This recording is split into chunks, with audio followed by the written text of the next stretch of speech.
All right. Welcome back to Cricket for Americans. Nick here, and I'm bringing you my watch along live for Australia, Sri Lanka.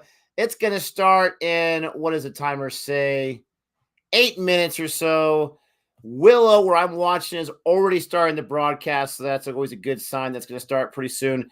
Thank you so much if you're joining me early on. Appreciate that. Minutium, first comment in the chat. The man, the myth, the legend. Thank you so much for joining. Oh, Dibbly Dobbly right there saying he could join me later on or at some point. Really, really appreciate that.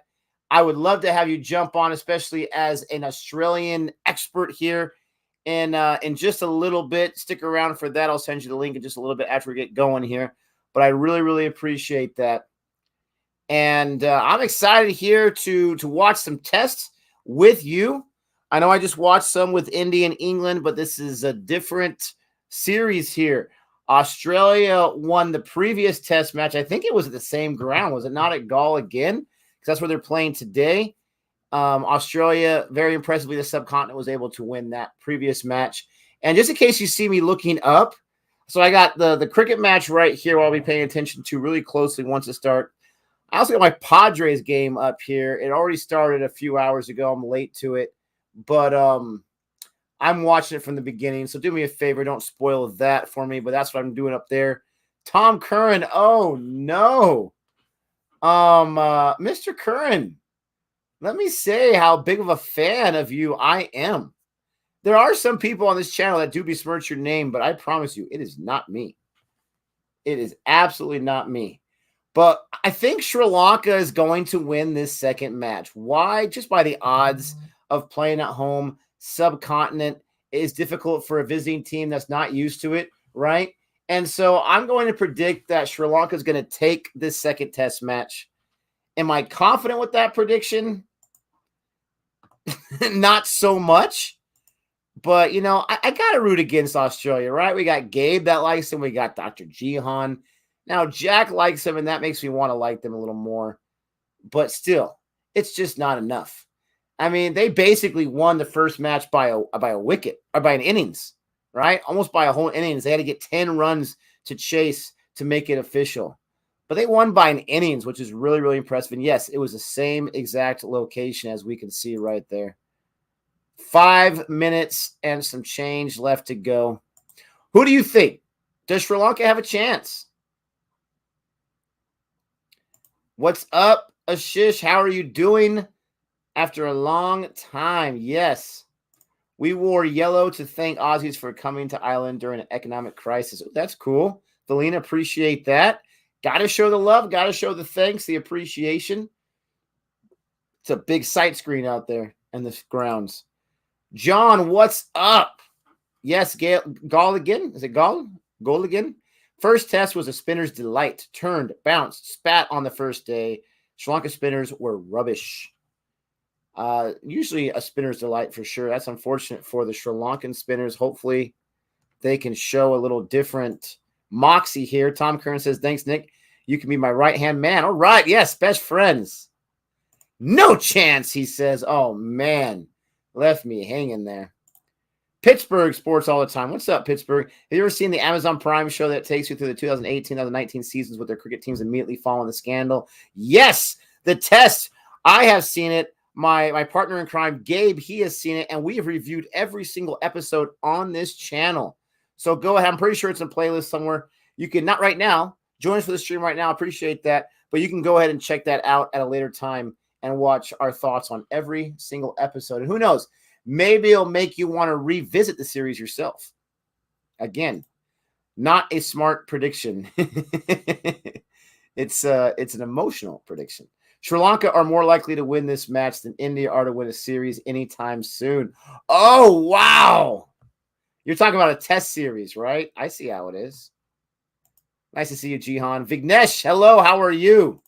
Kapil, hello, Nick. Good morning from India. Yes, when I joined the stream earlier, it was your evening. Now I'm joining here. It's your morning.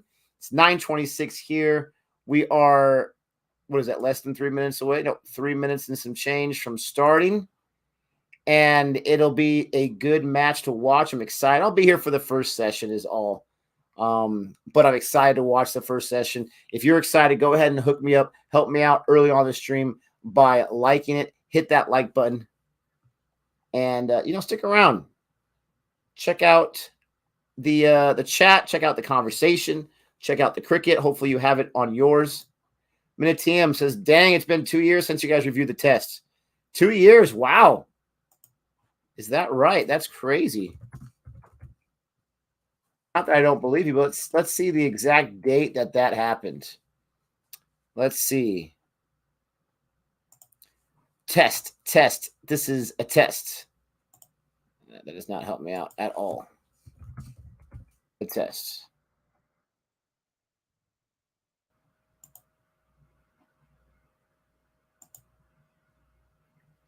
All the best, he says. All the best. Yes, Australia's opted to bat. If I did not say that already, I apologize.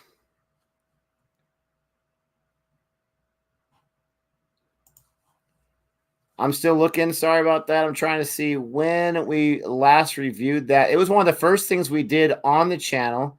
If I'm not mistaken, that was the reasoning behind Dr. Jihan becoming a fan. Oh, man alive. Why can't I find it? Let's try the word episode.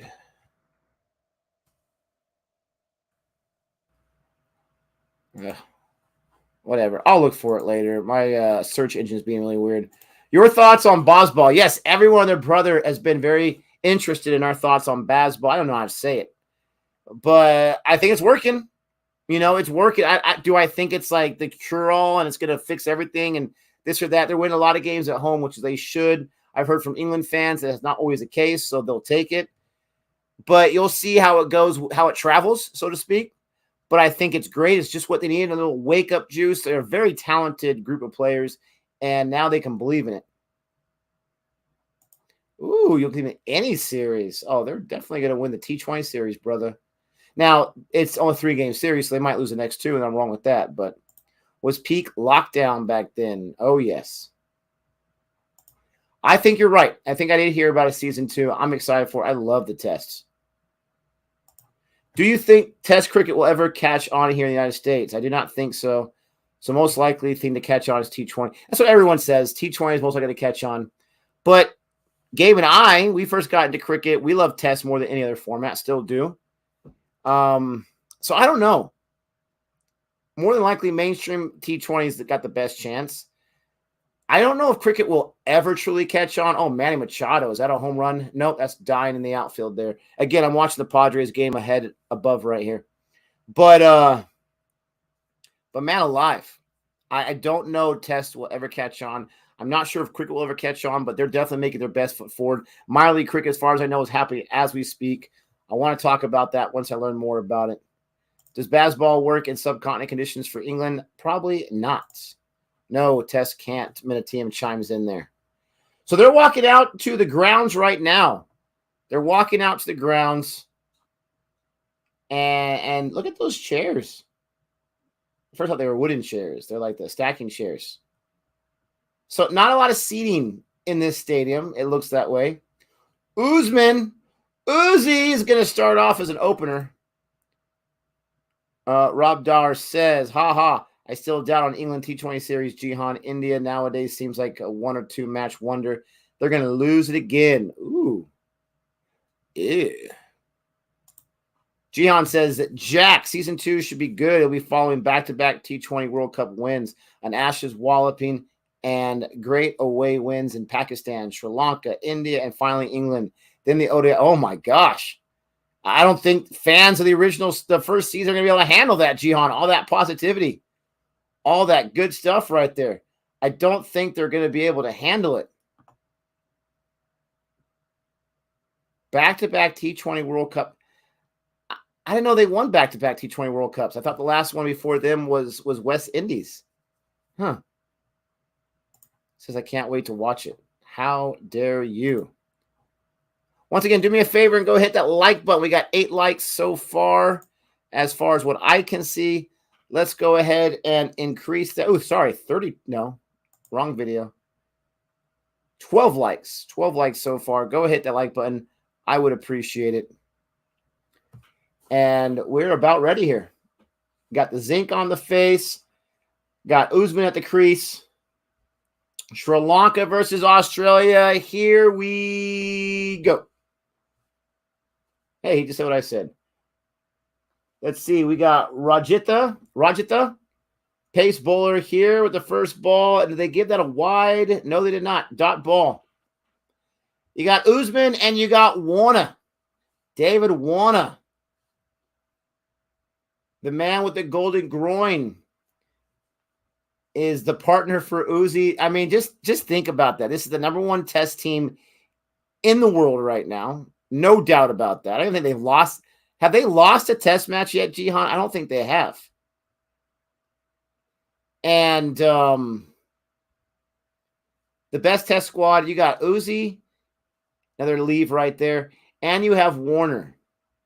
I was thinking, why? This is test. I got to remind myself. What an opening partnership that is. I mean, that's just not fair. Gian, you're saying India will win the next one? That'd make the series win, baby. Second day, first test. So windy, it blew away a temporary stand and go. Wow. I mean, you could see the wind on their jerseys. I mean, I know you're saying that's the second day of the first test, but still, you can see some wind on their jerseys right now. Jeez Louise. Last test loss for Australia was the famous Galle. Ooh! That was their last one? Oh, man. That might have been India's last win. Just kidding. If Travis Head didn't bowl like Morali in second innings, Maxwell would have been playing. Oh, Maxwell didn't get on the side here? Oh, don't tell me that. Let's see. Who are the final 11? This one still says possible 11.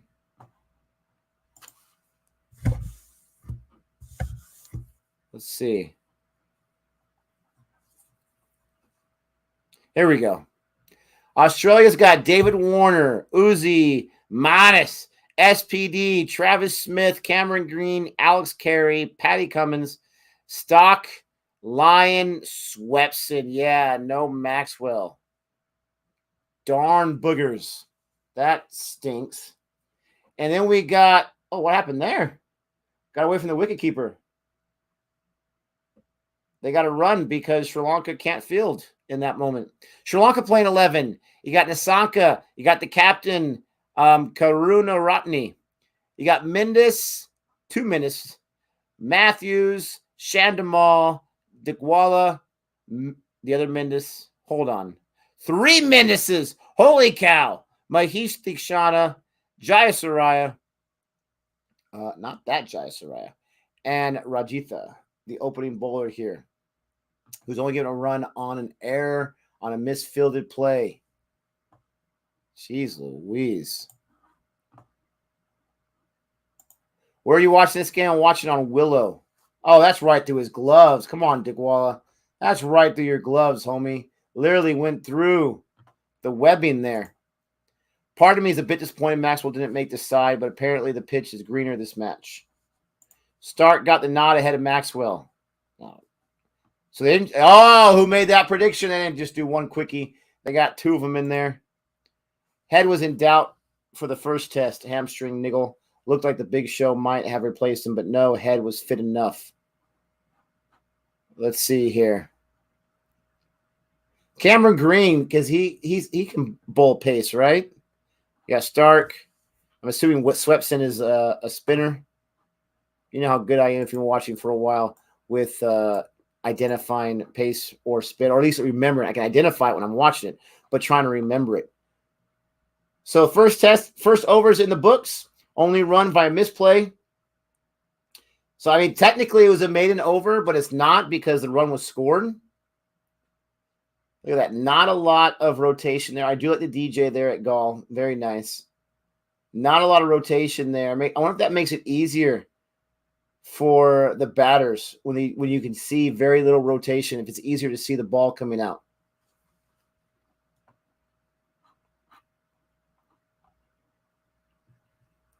Ramesh Mendez. 3 Mendeses. I assume None of them are related. Probably a popular surname.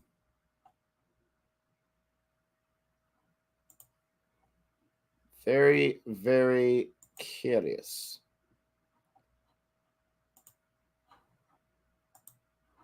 All right, so Mendes coming up for his first ball of the second over. And Uzi still on strike there. Seen 6 balls, no runs. You've seen Shane Warne. Oh, I see Shane Warne in the background, and this is in Sri Lanka, paying homage to the great opening with the spinner. Oh, no. KM1, KM2, RM1. R2D2?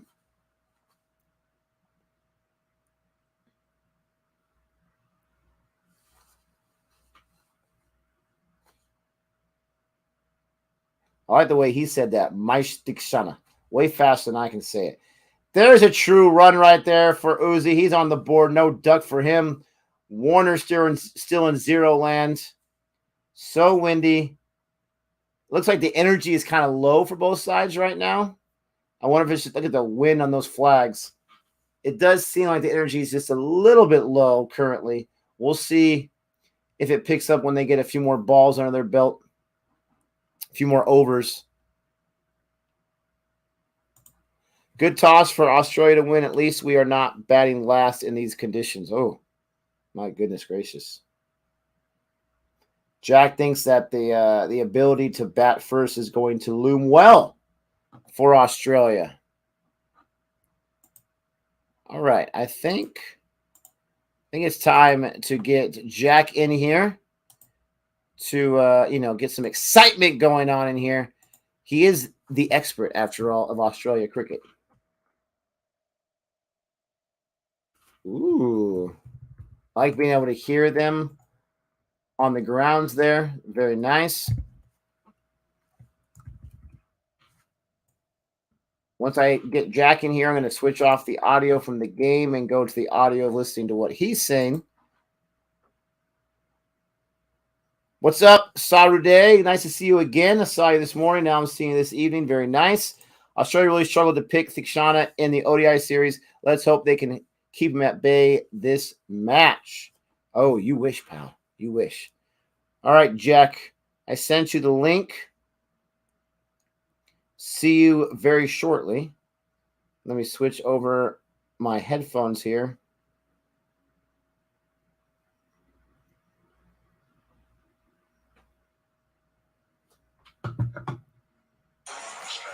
Oh, the sound. Copyright strike on its way. All right, everybody. Is there anyone who's crazy enough like me to think that Sri Lanka is going to win this match? Please chime in. All 15 of you, chime in and let me know. Galle is on the base of a headland, very picturesque but exposed to the elements. This can't be their only cricket ground, right, in Sri Lanka? Because the last match I watched them play, the last test match, or maybe it was a ODI or something, was at the same cricket ground. Could be a coincidence. I can't imagine this. I think someone might have said there's 3 of them total in Sri Lanka. Let me know. I still think it's awesome where you have, small region, landmass-wise, area-wise, who has, enough players who are playing cricket that can compete and that have test status and all that good stuff. They have World Cups under their belt, for crying out loud. Yes, Sono, that's what I'm saying. Sri Lanka for the win. He knows what's up. Let me get the score back up here. 9 for no loss. If Australia wins this match, it's almost guaranteed that they will play WTC final. You think so? Aren't there quite a few matches still to go? I mean, that would be impressive. It'd be like, 7-0 and then 3 draws or some nonsense? Sri Lanka are playing at home and whitewashed Australia 3-0 at home in 2016. So a win isn't out of the question. There you go. They use this one specifically for test. They use this one specifically for test. Got it. Kandy is another ground. Sri Lanka have only ever won 4 test matches against Australia, all 4 at home, 3 in 2016. Wow. So that was a very, very good year for them, 2016. Very, very impressive, but it does not happen too often. And I'm still going for the same prediction, ladies and gentlemen. You know I am. I'm not afraid. Not afraid whatsoever. I'll tell you someone who is afraid, though, and that's Jack. He's very afraid. What's up, Jack? How are you doing? I'm doing well, Nick. Yourself? Loving life. That's great to hear. You know it. I got back from watching Thor: Love and Thunder a few hours ago. Really enjoyed it. Took the kids with me. It was fun. That's good. That's your boy right there, Chris Hemsworth. Good old Aussie boy. Yeah, he is. Yeah, he plays forward, doesn't he? Yeah. Yeah. Yep, I hear he's got to be super popular there in Australia, right? Yeah, he is. He's talked about a lot in the news and stuff. So, yeah. His brother was also in the film for a short little cameo, Luke Hemsworth. So that was pretty funny. He plays. I'm not sure if you watched any of the Thor movies. Not really. I've only seen like trailers and like that sort of thing. Really. Oh man, I'll indoctrinate you. But in the last 2, they've had this like little like theater thing in the movie where they're reenacting Thor's adventures, and so his brother plays the Thor character in the movie, who's acting it out. So it's pretty funny. So, what do you think about my prediction of Sri Lanka winning this match? How crazy do you think that prediction is? Yes. I think Australia will win, Nick, because Sri Lanka have made massive changes because they've been affected with positive cases in the lead up to this test. That sucks. So, judging by what happened in the last test with their batting and their spin bowling, I think Australia will have the upper hand here. Certainly batting first in these conditions is always the key in the subcontinent. And we lost the toss in the last game and we still won by 10 wickets. So can you imagine anyone winning the toss and not choosing to bat first? If you're Ben Stokes, then you'll probably back yourself chasing. He said, I wanted India to get 450, see what we can do. Are you mad? He said before the game. Yeah, we backed. But at least that was in England, not here in Sri Lanka, for crying out loud. No, it would be a different story with Bazball. In the I do like that, though. I want to see what we can do. I love that attitude. Give me that guy any day of the week. He's crazy, but any day of the week. He is. Oh, gosh, the Padres, you suck. Dr. Jihan here with the super chat. Nick, do you know the highest team score in Test cricket, where it was, and which team conceded it? Jack, you can tell. Okay, hold on. I know there was a match. Was it last year, South Africa, Sri Lanka, where South Africa got like 600 runs? I don't know if that's the most runs ever scored or conceded, because I think Sri Lanka they went with like a 450 or something like that after that. So that's 1,050 runs in one inning. So I'm going to go with that one, but I have no idea if that's the answer. I'm guessing it's Australia. Well, obviously, it's Test cricket, so I'm just trying to remember from the top of my head. Ooh, the encyclopedia does not have it. Oh no, his batteries are down. Yeah.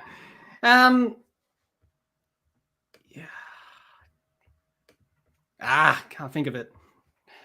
Not off the top of my head. Says 950 odd by Sri Lanka versus Yes, India. that's it. Yeah, that's it. Yeah. It's 900. 950 runs in an innings? Yeah. Oh, kill me now. Yep. It had to be a draw, though. Sanof Jay Sturia, he got 300. That's not too bad.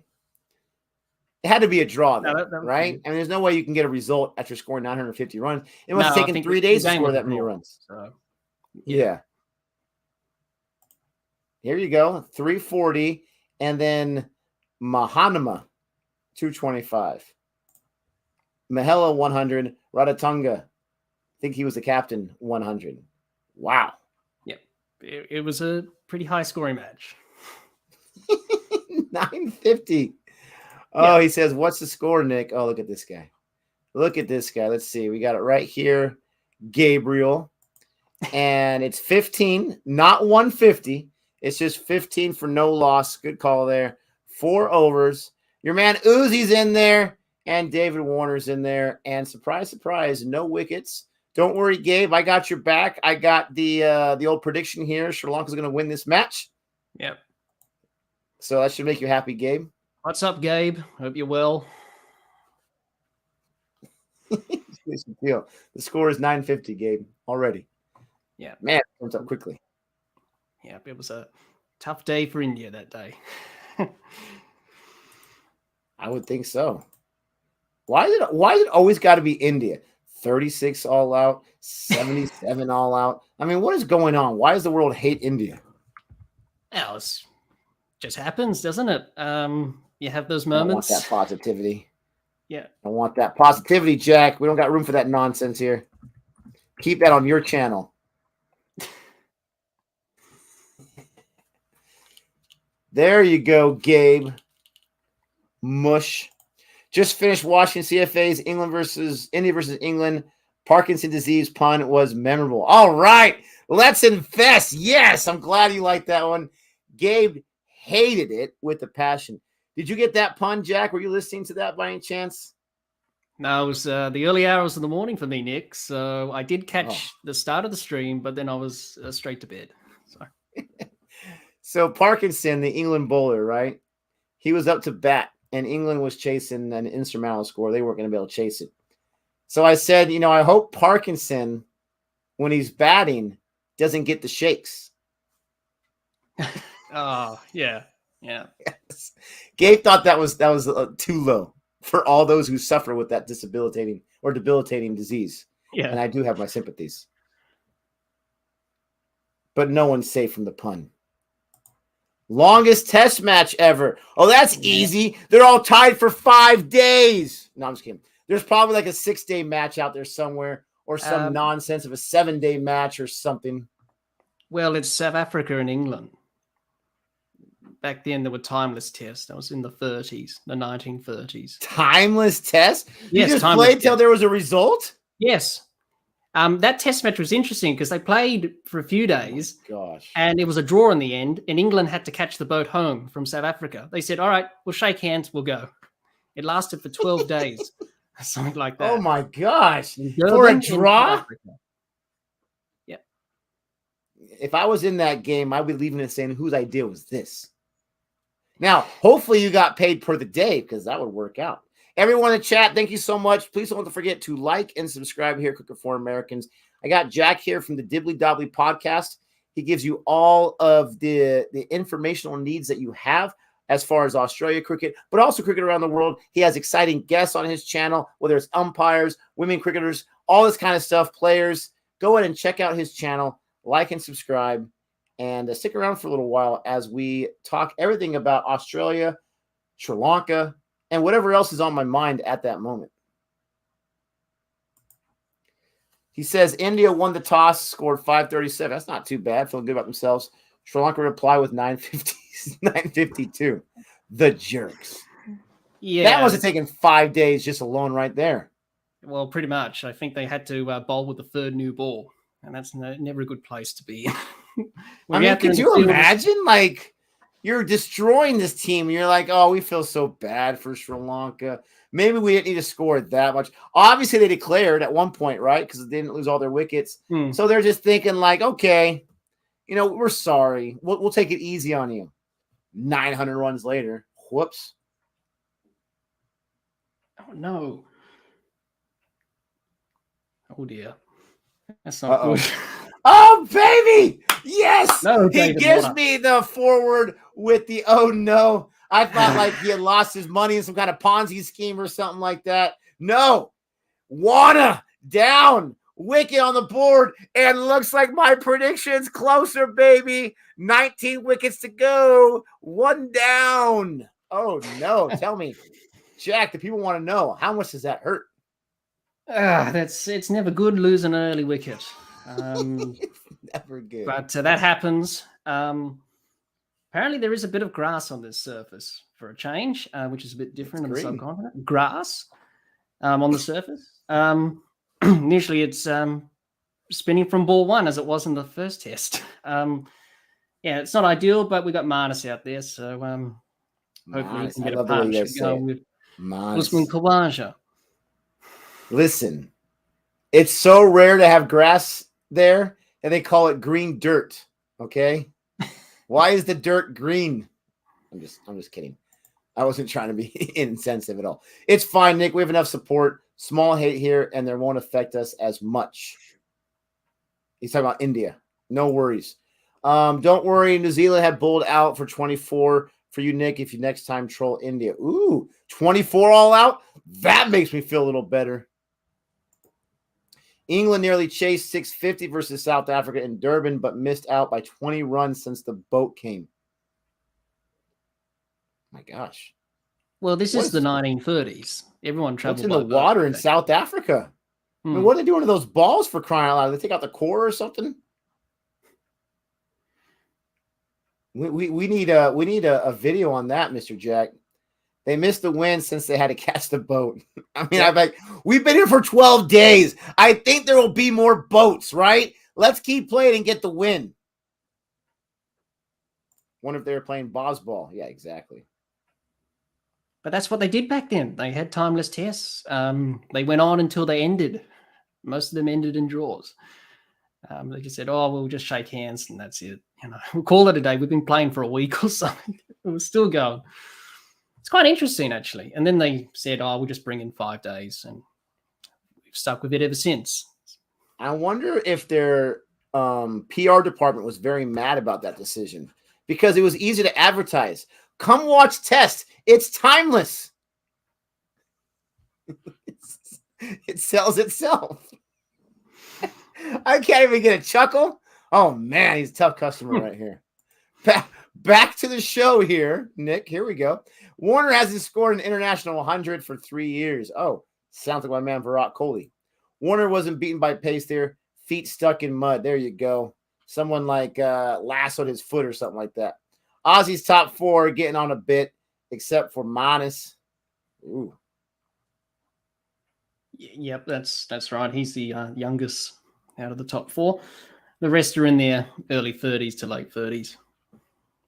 Hey, you know what?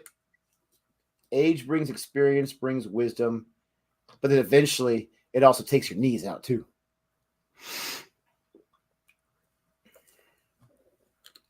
So here's the question of all questions. I'm going to be here for the first session. You're going to join me. How many wickets will Australia lose by the end of the first session? Well, hopefully 1. Hopefully David Warner's wicket's the only one, and that's it. The side screen's falling apart. Bit of a concern. Pull the mask back up. Someone get the what are those things called? Give me some sailing terms right now. I can't think of them. They got some crazy names. I'm going with 3, baby. 3 wickets falling in the first session. Oh yeah. And one of those is going to be an SPD wicket. I'm calling it right now. Well, yeah, Steve Smith got run out in the last game. Quite disappointed about it. Khawaja barbecued him, essentially. You got to hate it when that happens. Well, it was a mix-up. There was never a run in it, and Smith just dived back into to try and make his ground, and he got mud covered in his shirt, and he was looking at Usman saying, "What are you doing?"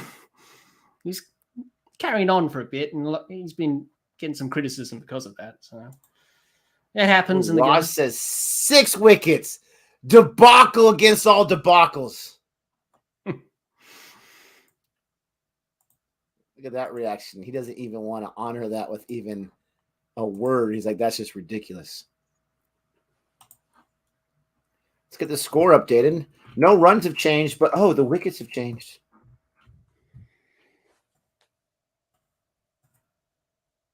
So what's coming out in the future in the plans of the Dibbly Doddly podcast?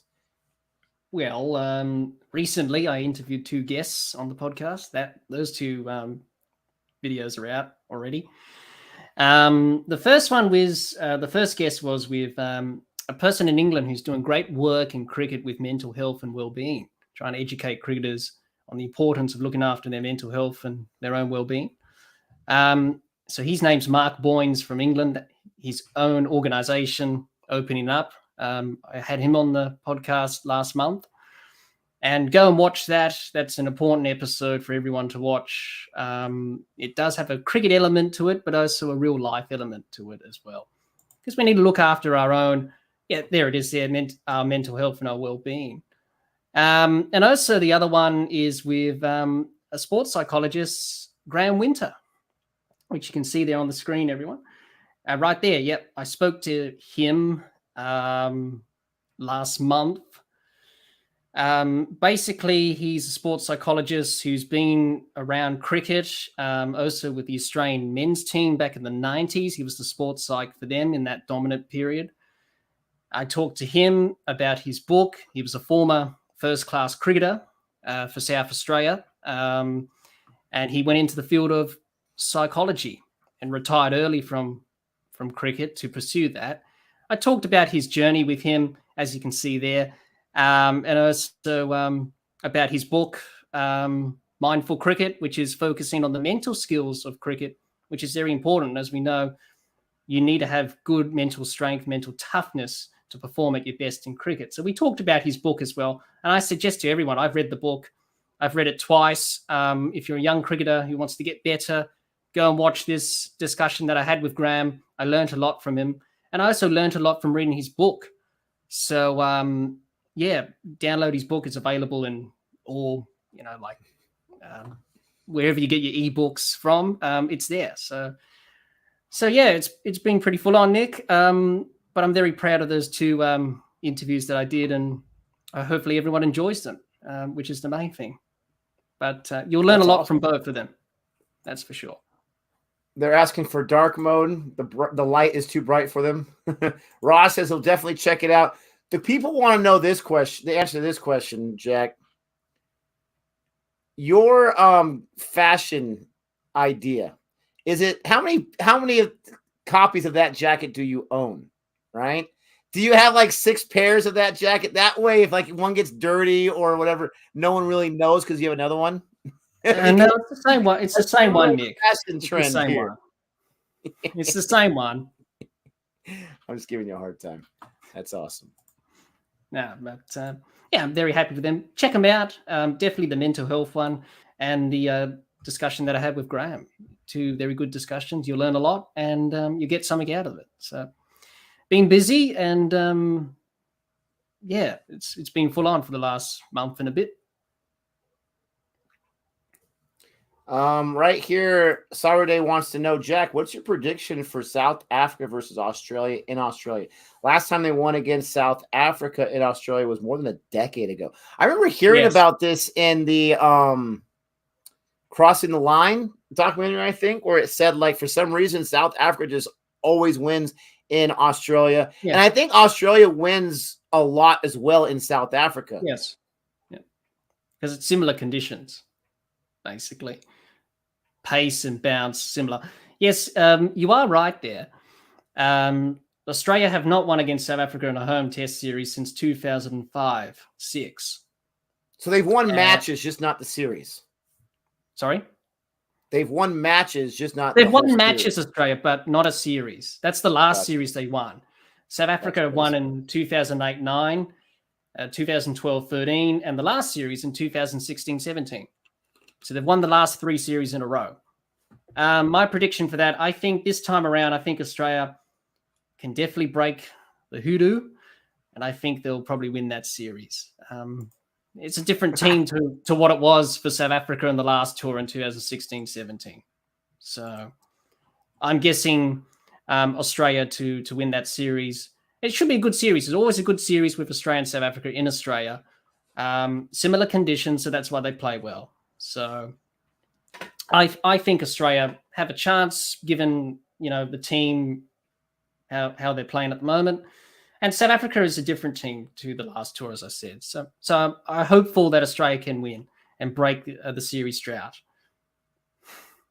Because it has been a long time. there's a time where South Africa would lose to Australia home and away, but they've recently figured out how to win in Australia. I would say 10 years is a little longer than just recently, my friend. The thing I love about Australia fans is this, okay? I'm very jealous. The eternal optimism always springs from the Australia cricket fan. Because I ask you, they ask you the question, like, what's your prediction? You say, I think they're going to do pretty well. I think they're going to win. I don't think I've ever heard an Australia cricket fan that I've talked to face-to-face or whatever through email say, oh, I'm worried. I think we're going to lose this time. Eternal optimism. No, I'm very jealous. I think Australia, with Australia's team, I think they should do okay this time around. They do play the West Indies before that series for 2 test matches, so I think Australia will win that 2-0. Sorry, Gabe. They haven't won a series since the 90s, the West Indies and Australia, so that's going to be tough for them. So, yeah, if Australia can win this test here in Sri Lanka, win this series, do well in the home summer, I think they're pretty much in the WTC final, pretty much. And then the series against India, doesn't really matter, really. I think if they can win these test matches, I think they're a good chance to go to the WTC final at Lord's come next year, hopefully. No, I mean, looking at yesterday, I tried to look at the World Test Championship on the ICC website, and it wants me to look at the stupid predictor thing. It won't just show me the thing. It's really, really frustrating. But when is the final schedule for? That is the question right there. Well, it's in England. It's at Lord's. I think it's in July, from what I saw. I'm pretty sure it is. Next year, right? It's next year, yeah. I wonder, like, mathematically, like, where... Oh, gosh, the Padres are garbage. Where... At what point, mathematically, they're just good? They're locked and loaded. Well, pretty much now, really. Well, they're in a good position. They haven't lost a test match. They've drawn 3. They've won 6, I think. So if they win this test 2-0 and they win against the West Indies, which they should do in the home summer, win against South Africa, that's 5 test matches in the home summer. Then the India series, it doesn't really matter, I don't think, because they've pretty much booked their place mathematically. And they haven't been deducted points for overrate, unlike India was in this last test against England. Oh, how dare And that's you. what cost Australia last time with the overrates. So that's a good thing that we haven't lost points because we've been bowling the overs in the allotted time, which has been a real problem in Test cricket these days with overrates. It's just shocking. That's a lame way to lose. I mean, it's so stupid, in my opinion.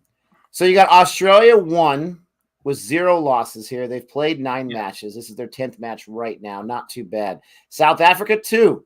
They've only played 7 matches, though. By the end of the WTC, they're all going to play just about the same amount of series, maybe not exactly the same amount of matches there. I can hear my echo there. We got Pakistan, 7 matches. They have won only 3. And then India, they've played 12 matches. They've won 6 of them. So they're in 4th. West Indies, for all the guff we give them, they're not too far behind. They're in 5th place. And then here's Sri Lanka. So Sri Lanka winning this match would help them out dramatically. England, not too long ago, they were 1 win and 7 losses. That's where they were at before Bosball is something they want to say baseball is happening. So they've really turned it around. It's pretty impressive. Yeah, it has been. Just unbelievable. Chasing 250 plus scores on a regular basis. We don't talk about that, Jack. We don't talk about that. Come on, man. I had you sign that disclosure before you joined us here today. We don't talk about the epic chase against India. First time they've ever lost a chase with that kind of score. We just don't do it. See, you made me talk about it. That's it. You're being fined $5,000. Well, I do apologize, Nick. I do apologize. It's okay. I'm just messing with you. Jihan says, yeah, true. In the 90s, 2000s, South Africa used to get battered by Australia, home and away. There you go. Stick to the glory days, my friend. They will help you through tough times. Aussies always think we'll win in a whitewash. Yes, thank you. John knows what's up. It is so true. Jack, tell me that's wrong. Try to convince me No, that's I think not that's true. right. Yeah. Yes. I think we like to think that we could win in a whitewash or win a series in a clean sweep, but that doesn't happen all the time. It happens every now and again. You know, we've done it 3 times in an Ashes series, so and nearly did it for the 4th time in the last Ashes. But unfortunately, England were too stubborn, and unfortunately, we couldn't get the last wicket at the SCG. Yes. Everyone, ignore the spammers. Go ahead and like this stream if you don't mind. Subscribe to the channel if you haven't done so yet. We're going to be here for the first session. It's 26 for 1 loss. If you're from Australia, it's 1. Is it 1 loss? What do you guys say? 1 for 26. Okay. Depending on where you live. We say it the other way around. I don't know why, but it's the correct way is 26 for 1. But here in Australia, we say 1 for 26. I don't know why. It's an interesting to look that up in the history books. Just I mean, it takes a certain amount of stubbornness to like never change. Like everywhere you go. I mean, it's like America and drive on the right side of the road. I don't know too many other places that drive on the right side, but we do. And that's kind of different because you like live in the country. It is what it is. But you go to different countries and everyone else has the wicket second. And Australia is like, no, it's worked for us in the past and we're going to keep with it. Roland says, we say it the way that we do. It's the way you say a bowler's figures. Once again, Gabe, it's all about the bowlers. Ross says, I'm going to get back to work later. Thanks for joining us. Thank you, Raj. Thanks for joining us. Have a good day at work.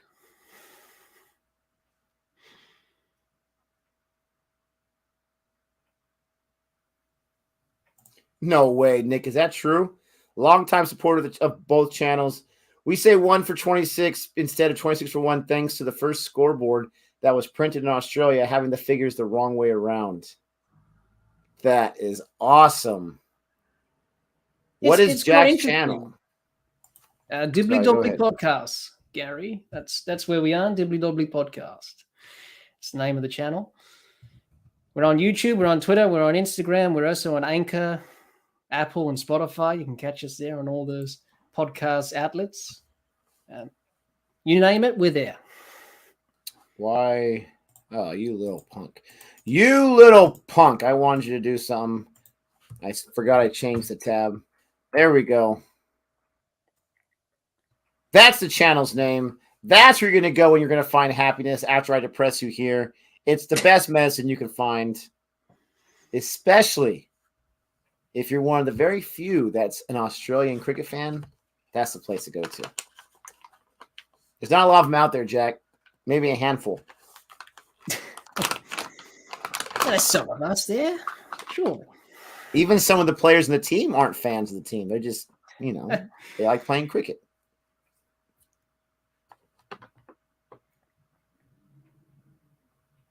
Solid promo. Appreciate it.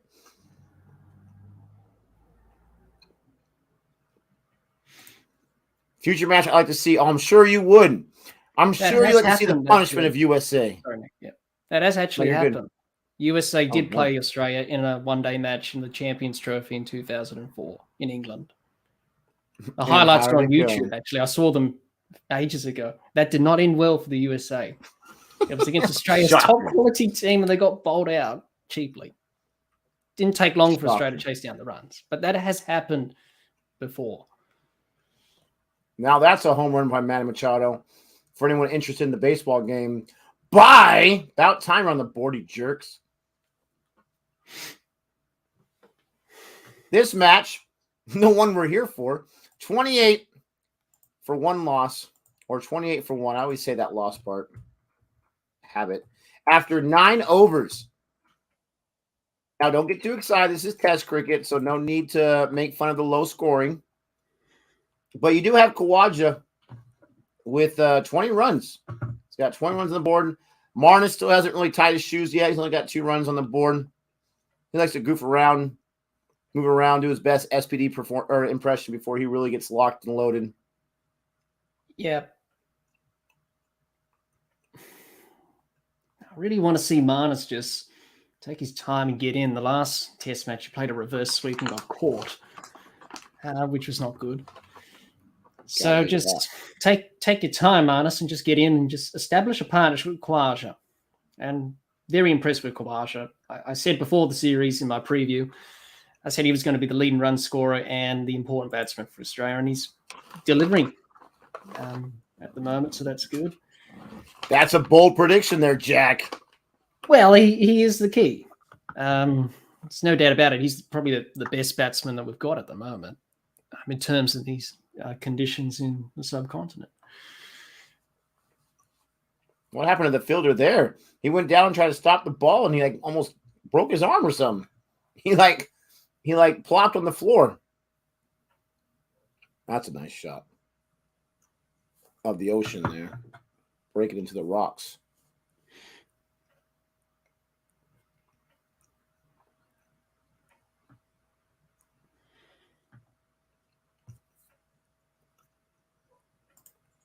Yeah, Jack. Why? Why, oh, why? That's the same question I was asking as well, Jihan. I don't know. Maybe because they wanted Joe Burns in the side. Khawaja was probably, not in their plans, or he was being inconsistent, as Khawaja has been throughout his career, being in and out of the side, and he performs well and then doesn't perform well. So I don't know. Joe Burns did not really play well in that India series. He was struggling, and we should have, just dropped him straight away and looked for someone else. But we kept persisting with him, and unfortunately, we had to make that call, and he was dropped. So, yeah, I don't know. Not to be confused with Rory Burns.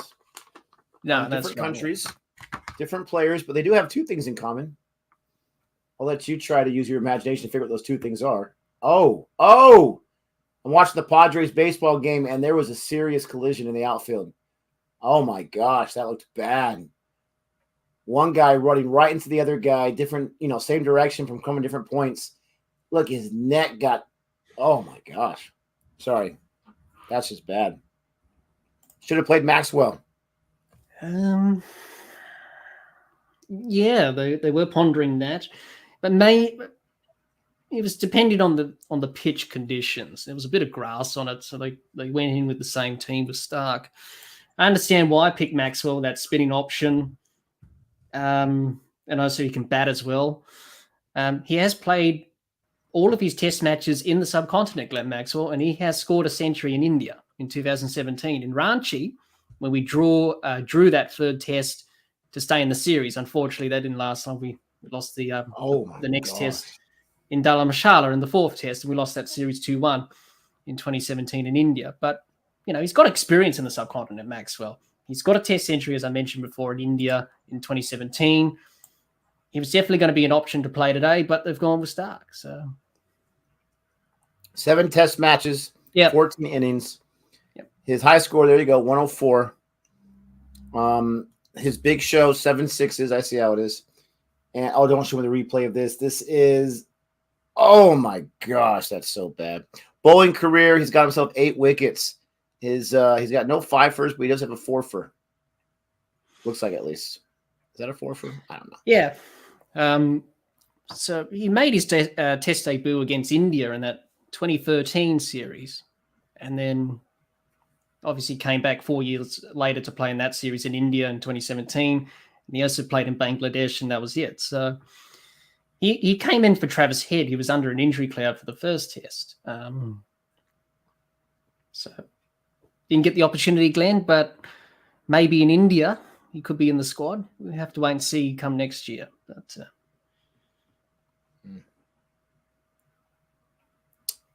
JL is one of those guys, one of those spoke when you're spoken to guys. Don't question anything I say.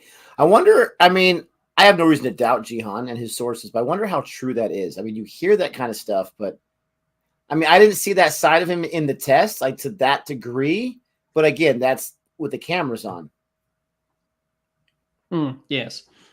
We don't know because we're not there in the inner sanctum. So, Boy, I like that, the inner sanctum. Yeah, we're not there. We don't know. So we can only speculate what happened behind the scenes. Nothing bad came from people just speculating, Jack.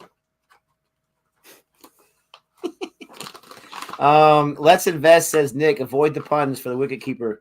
You got it. I already knew that one before, but I appreciate the tip just in case. This is a family channel after all. And that was on paragraph 3 of your non-disclosure that you signed, Mr. Jack, just so you know. It's in the contract. It's in the contract. It's in the contract. If you're going to be a part of the CFA team, you got to accept these terms and conditions or whatever. If we had anybody working for us, they would have definitely let me know about that in the pre-production meeting. But since I am the whole staff on pre-production, I got myself. Was Maxwell one of the ones that forgot to do his homework in 2013? Homework gate. I'm not sure. Gate. I know Shane Watson was. Shane Watson got in trouble for that. What homework? It's silly in the end. Mickey Arthur, who was coach at that time, was during India. He gave some homework for the players to do, and some of them didn't do it, and they got suspended for a test or two. And pretty much Mickey Arthur was out after that. But Shane Watson was one of them, and I'm pretty sure someone says Mitchell Johnson was. Yeah, I think that's right. I think. And I can't remember the other people, but didn't get their homework in time, and it was a silly thing in the end. But have you ever seen the movie Miracle? You probably haven't. About the U.S. hockey team from the 1980s. It's a great movie, even if you're not a hockey fan, you still enjoy it. It's a great sports film, and the coach, he gives every player a 300-question test. And they're all like, they're amateur players, but they're playing in college, or they're done with college or whatever. And they're like, I don't need to take this test. And he says, everyone's got to take it before we start practice. And they're still in like the audition phase, like the tryout phase. They haven't been officially selected yet. And one guy just refuses to do it. He thinks it's the dumbest thing ever. And he's like, do you know why I gave you that test? He's like, no. He said, I gave you that test to see if you can do it. Now I know you can't. So you've taken the test even without taking the test. But I mean, it's like those kind of mind games, right? That some coaches do. Like, I don't care if you get a 75% on the questions right. And some of the questions, it's funny when you watch the movie, they read some of the questions like, what is this question? This is ridiculous. But sometimes you got to separate the men from the boys, but that doesn't really work when you have professionals, right? Yeah. It works with amateurs who are trying to make the squad or make the team, but not with professionals. Jihan says Uzi were the guilty ones, along with the other two you mentioned already, and Pattinson. Yes. Yeah. But it's so long ago. I know Shane Watson obviously was one of the players who got in trouble. So Maxwell would have been in the 11, but due to Travis Head, he's not able to be in the 11 because both are off-spin and aggressive batsmen. Does that mean he lost by a head? Oh, was that your little brum? Like, that was ultimately like, oh no, all the hearts broke right now that listened to that nonsense. Yeah, obviously both of them are aggressive batsmen. Both can bowl off. My wife always gets mad at me for laughing at my own jokes, and I'm like, what are my jokes for if they're not to make me laugh? If anyone else laughs, that's just icing on the cake. Yeah.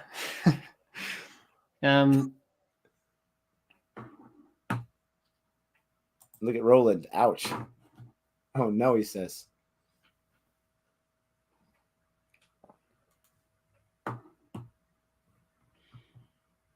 Oh no. Shatil, I can't do it. Nope. Can't do it. Oh no. 35-1 is the score right now in the test match. We are in the 12th over. We got some 54 MPH cheese from the spinner Mindis right here, who's already get up 23 runs. Jeez Louise. He's get up more than half of the runs in his now 6 overs. He has bowled half of the innings so far, Kawaja's sitting on 25. Manas is still waking up. He had a bad dream that he's trying to shake off, and so he can't really concentrate too much on the match. But he's still in there. 4 runs on 12 balls. That's been good. Been rotating the strike nicely. And this is the problem that Sri Lanka had in the last test, is that the spinners couldn't control the pressure. They just couldn't put the screws on. Because Australia were batting so well, rotating the strike and putting them under pressure, essentially. So that's the thing that Sri Lanka need to rectify in this test. Otherwise, it could end up like it was in the first test, under pressure and leaking runs. So you don't want to leak the runs, that's for sure. Cyro Day, yes, that's the one. Kurt Russell in it. It's honestly, it's such a good movie. I love it. But there is that national pride too, so that helps. Oh, that's a baseball game. Sorry. We got Mendes still in there bowling. It just seems like it's kind of slow going, even for a test match. You know. I don't know. Well, it's just getting in, getting set, and making sure that you're in there for the long run. Yeah. Oh man, you dropped the ball. You dropped your hat. What else are you gonna drop? Holy cow! Yes, that's not good. Got to be switched on in the field. What? No, it wasn't a drop because it already bounced in front of him, but it was like, whoop! Didn't mean for that to happen. I'll go get that. Don't worry, guys. I got that. My bad. Here's Manas. Let's see what he can do. He's such a dangerous batsman, such an exciting player if you're a fan of Australia cricket. You love yourself some Manas. And that's another great thing about the test, right? He was a babe, like even more than he is now in that thing. And he was just just starting to get a chance here or there. Yeah. So that was fun to see him and Adam Zampa and Stoinis, right? All that kind of stuff was great to see. Yeah. It's John, that's a good one right there. That actually did happen. I think there's a YouTube video that actually has that saying in that particular match by the commentator. Really? Yeah. Nice.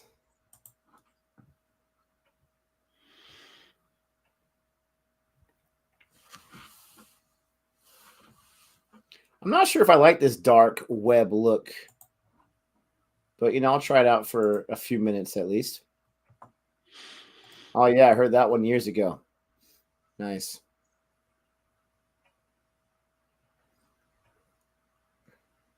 Well, we got, I think, Shauna sighting here. I think this is his first over of this match in his first class career. They're showing his stats. I wonder how many test matches he has under his belt. He's on debut, Nick. So this is his first test. He's on debut. On this channel, we call it D-Butt, just so you know. Actually, only I call it that. But, I'm half the channel, so that works. Yep. So it's his first test today. Tikshana. He's a young 21. He was in the IPL this year, so I assumed he'd been playing for a few more years than that. Wow. Very nice. Yeah, now, according to what you said earlier, he's probably only in there because of other injuries and whatnot, sicknesses, right? Yeah. So completely different spin attack to what they had in the first test, Sri Lanka. But he did well in the ODI series and the T20 series. And, Australia couldn't really pick him all that much. So that's why Sri Lanka have brought him in for this second test. But it's different. It's not ODI cricket. It's test cricket. It's going to be a new experience for him. So he has to adjust and, change his plans accordingly. Hey, man, you get the opportunities when they come and you make the most out of them. So we'll see what he can do. We'll see if he can be the difference on my prediction coming true. Well, so far so good for Australia. Going along nicely. Yeah.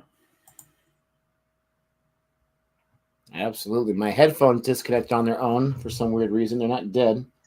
So I'm just I'm listening to what you're saying, but I'm trying to figure out what the issue is here. I got backup headphones, luckily.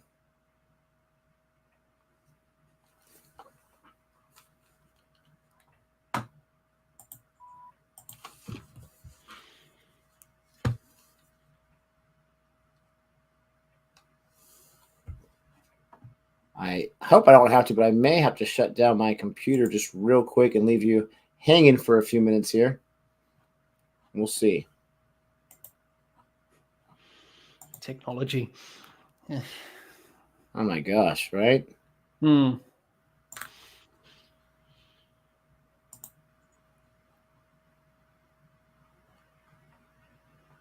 Yeah, this computer, it's not like super old, but I use it so much that it's just like so beaten up. I'm going to step out for just a quick minute. I'll be right back. Like 2 minutes or so. All right, Nick. I can take over.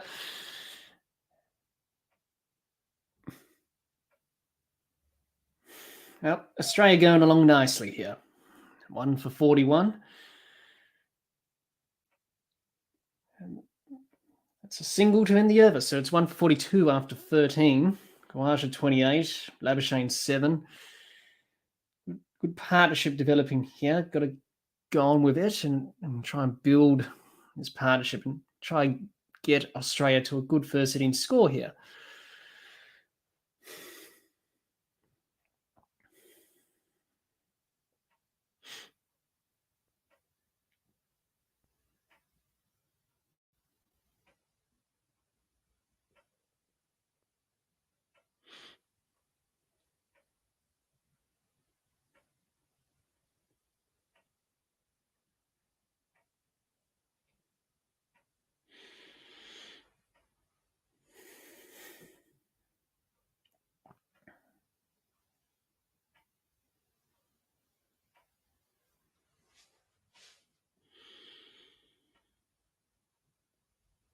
So it's Mendes continuing to Kawaja.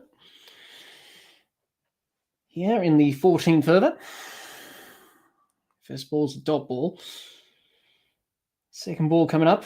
Kawaja plays that through the offside for a single. Good rotation of strike here from Australia. That's the key here. Rotating the strike, making sure we're picking up those singles, picking the gaps.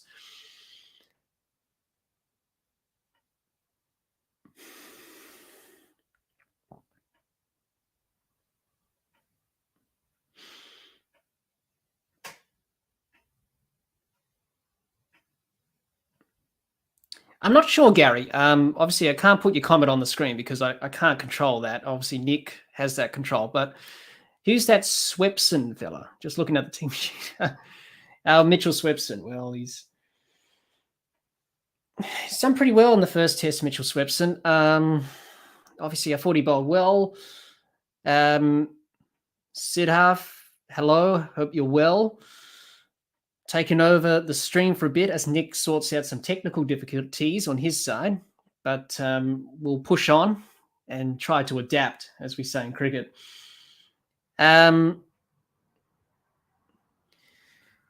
Yes, Prog Piglet. Is that how you say your name? If I got it wrong, sorry. Yeah, he has a very good record in Sheffield Shield cricket, Mitchell Swepson. He's done pretty well. I think the criticism that he got in Pakistan was a bit harsh. Bowling on those surfaces that didn't really do much. But in the first test, he showed a lot of promise. He got the ball in good areas, and he was able to get the ball to turn and picked up 5 wickets. So, I think it's very important for Australia to stick with him and have the faith in him that you are going to be the second spinner in these conditions. Yes, Roland, he did. The late Shane Warne, obviously, was a big fan of Mitchell Swepson. One fellow leg spinner to another. Obviously, Warney, one of the greats of Australian cricket. Obviously, it's a bit of a shock to all of us that he's no longer with us. But, what a cricketer. What a bowler. So I believe that's drinks on day one of this second test match from Galle. Australia going along nicely, which is good. Kawaja and Labuschagne establishing a partnership here of 30.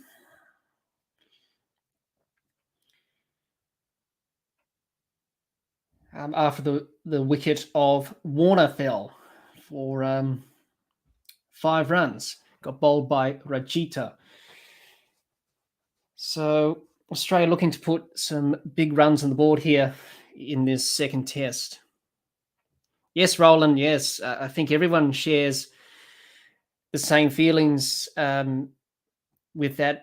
Rod Marsh, Shane Warne, Andrew Simons. Yeah, it's been a rough year for Australian cricket. It's been tough on everyone. And Nick is back. I hope everything's sorted. Everything's working good to go. Everything's good. Oh, It's that's good. how, like with technology, you just power it down and turn it back on. Yeah. There's another movie. My whole life is movies. A really bad movie. Yeah. What was it called? It was Skyscraper or something like that with The Rock. And he plays. Did you watch that? Yeah, I've heard of that movie. Yeah. I've seen a little bit of it. Yeah. I think it was Skyscraper. But he plays a guy who's career change into like technological security systems. And his wife is having issues with the phone, and he says, "Let me take a look at it." And he gives it back to her in his face. She's like, "What'd you do?" He's like, "I just turn it off and turn it back on." He's like, "That'll solve about 90% of your issues." Ever since I've seen that clip, that part of the movie, it works like every time. It's amazing. Yeah. But yes, all good to go. Never understood why Australia was so reluctant to play a leg spinner in India. I always felt McGill should have been the second spinner when they toured the 90s and 2000s.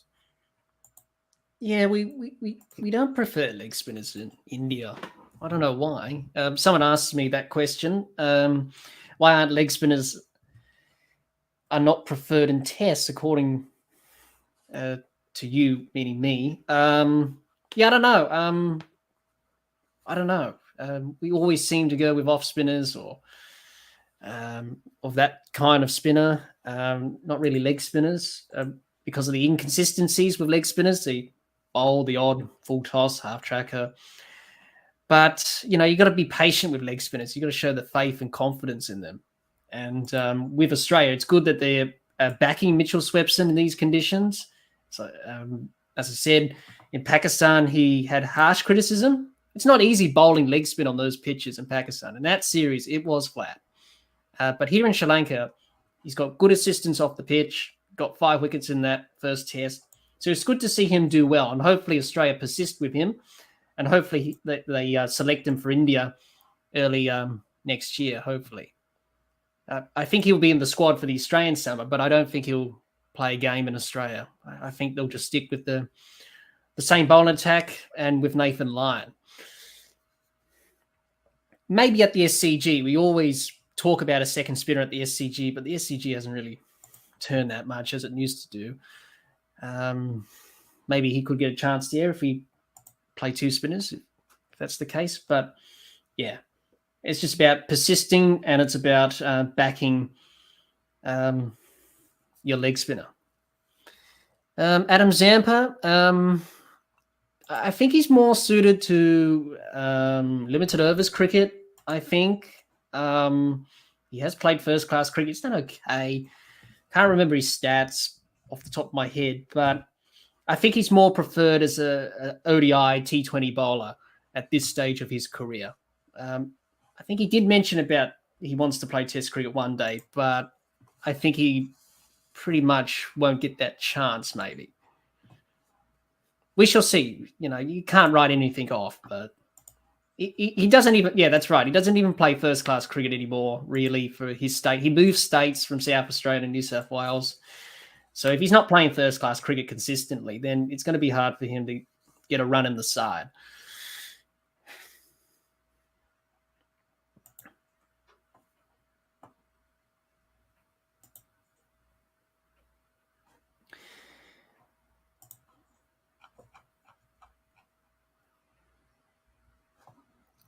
All right, so back to the match. I was distracted for a second. 46 for 1 loss. We're in the middle of the 15th over. Mahesh is back in there bowling just his second over. He had a nice little fun moment there with Manas. I'm not sure what the situation was, but they were both giggling about it. Nothing but good stuff there. Bowls, his line like right in the middle stump there. Gets hit for a single there by Uzi. He's already at 30 runs. Jeez Louise. He just scores runs, does he not? Yeah, look at that. It's a run machine, Kawasha. Look how Just that makes ball things does so not easy. rotate at all from east to west. It stays in the same exact spot, and it's just rotating north and south. That was The a beautiful revolution shot of the there. ball. Yeah. Yeah.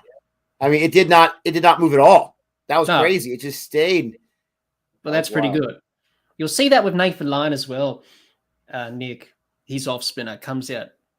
What it comes out great, and that's the only ball he bowls. His stock delivery, which is an off spinner, doesn't have much variations, but he's got 430 Test wickets and he's in the top 10 of all time now, following his 9 wickets from the last Test. So, It doesn't impress me until you get to the top 5.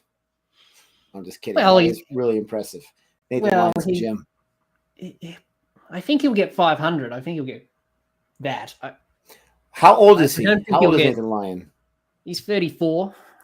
Oh yeah, he's got But he's plenty of quite time. durable. He hasn't got a really serious injury or anything like that in his whole career. And So he he can bowls play a for another million few overs years. He's every quite match fit. too.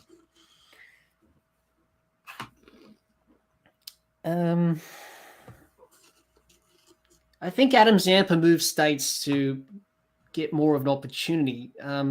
Yeah, I think that's the reason why he moved from South Australia to New South Wales, and also family as well, and that stuff. So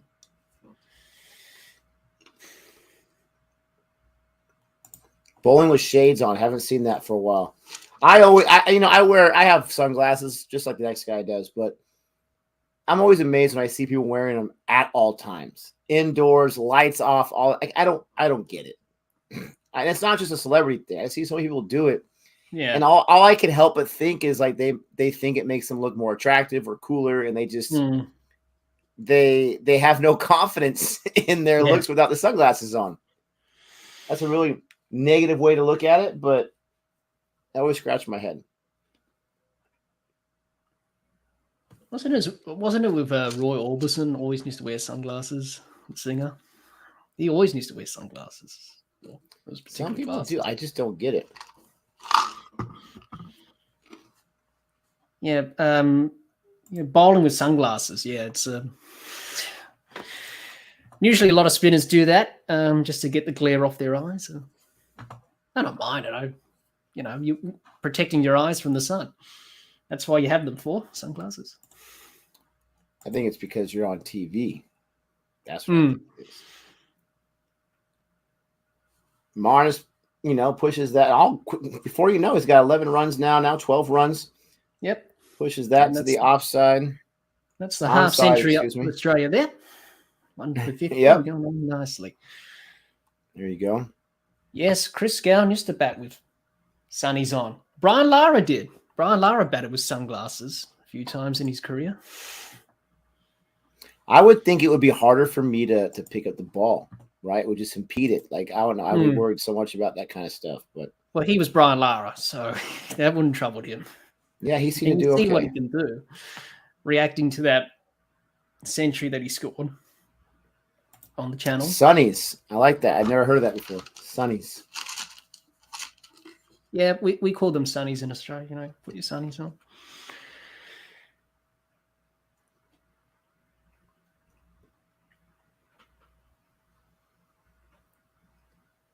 I was watching a Trevor Noah video, and he had referred to something called backies. Backy keys. Do you refer to truck keys the same way or no? I don't think we do in Australia. I don't think we have so many terms and so many slang that we use. I don't think we use that. That's funny. Pretty sure he showers with the sunglasses on.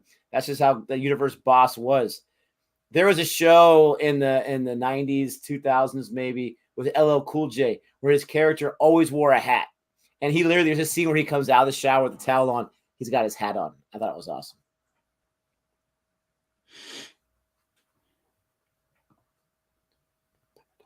Do you watch Stranger Things? No, I don't really watch those particular shows, to be honest. Not really my cup of tea.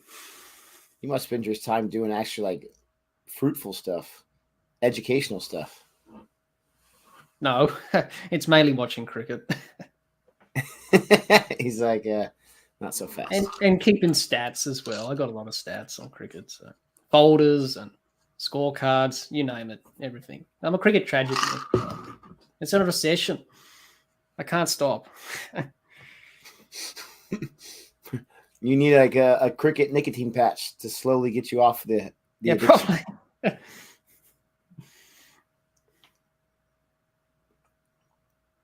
Just watch some like really obscure domestic cricket league, and that will probably be your patch. Like, I can't even watch this stuff.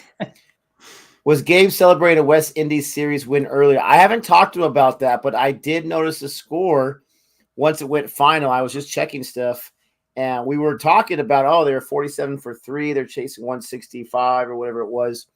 But yeah, they chased in the 19th over. So that was nice.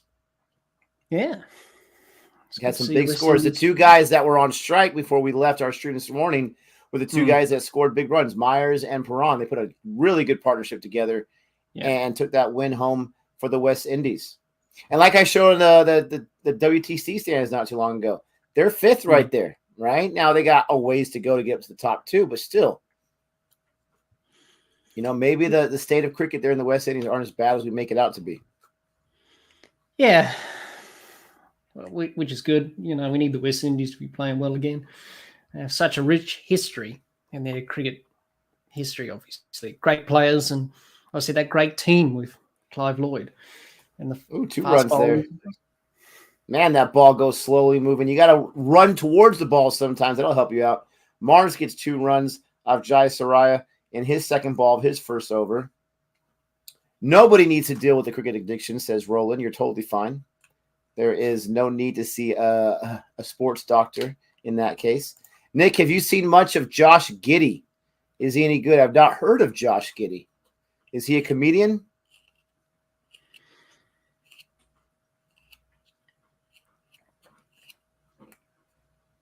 I can't say that I've ever been giddy to watch Josh, whoever he is. It doesn't stop. At least Gabe seems like him a little bit. I think just a little piece of Jack dies with every pun. Just a little bit. So I'm watching the Padres game. It's the rerun, or it's not. It's behind. They got a 1-run lead in the last inning, and they already got a runner on. The opposition does. 2 outs. I'm fast forwarding because I can't handle it. And they just tie it up. That's why I was fast forwarding. They got to run with the last out of the game. You got to be kidding me. Garbage closer. Come on, man. How do you get with that run? So now they got to win it in the 9th. Can they walk it off, Jack? Can they win it in the 9th?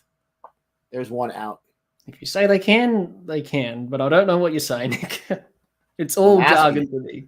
I'm asking, can they do it? Well, if you think they can, then yes. I have no faith. They're in some kind of horrible form, as you would say. Oh, they got a runner on. It's a 1-0 game the entire game, and you give up a run with the final out of the game. There's 27 outs. Gosh, this team is really struggling. No, he plays for the Oklahoma City Thunder. Oh, I like basketball, I like the NBA, but I don't follow it too closely, especially not recently. Ever since the COVID shut down all sports, like that one's been the hardest one for me to get into. It doesn't help that the Lakers have been garbage the last 2 years, especially this last year. Oh, they're so bad.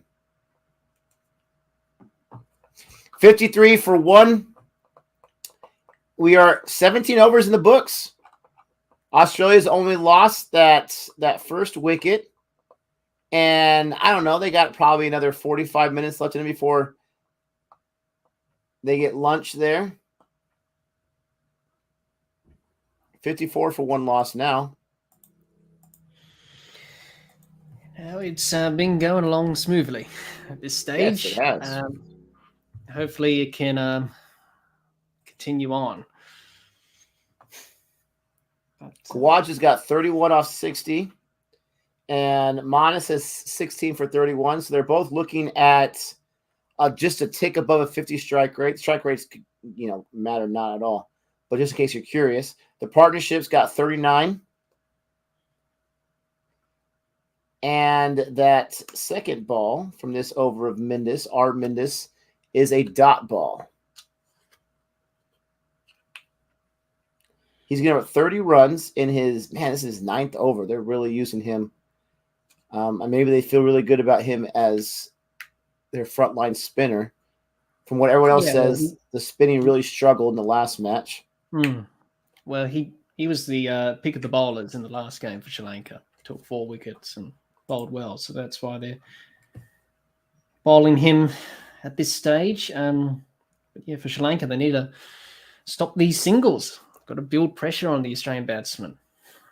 They can't allow Australia just to rotate strike. You just need to have 6 balls at one particular batsman on these types of surfaces. But Australia doing it nicely. They're being watchful, rotating the strike. They're doing the basics, and that's very important. And you've got to do that in batting, especially in cricket. Do the basics, and you should be all right. I'm always curious. Like, I'm sure each batter and each bowler is different, but when the batter decides to go for a shot and when to just defend, are they looking for like a particular location? Ooh, the Padres got bases loaded, no outs. Don't mess this up. They'll find a way to mess it up, though. That's hit pretty decent. That should be at least 2 runs there. Yep. And 2 runs indeed. 56 into the over there. Minnis gives up those 2 runs in that last ball. He wants that back, but it is what it is. Ramesh might be the most successful spinner right now here at Galle. So they are using him. Yeah, they are.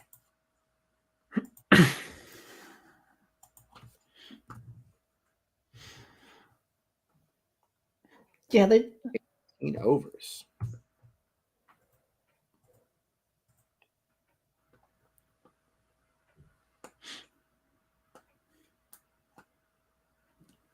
Now I'm very confident, Jack, that the Padres are going to win this game. Bases loaded, no outs.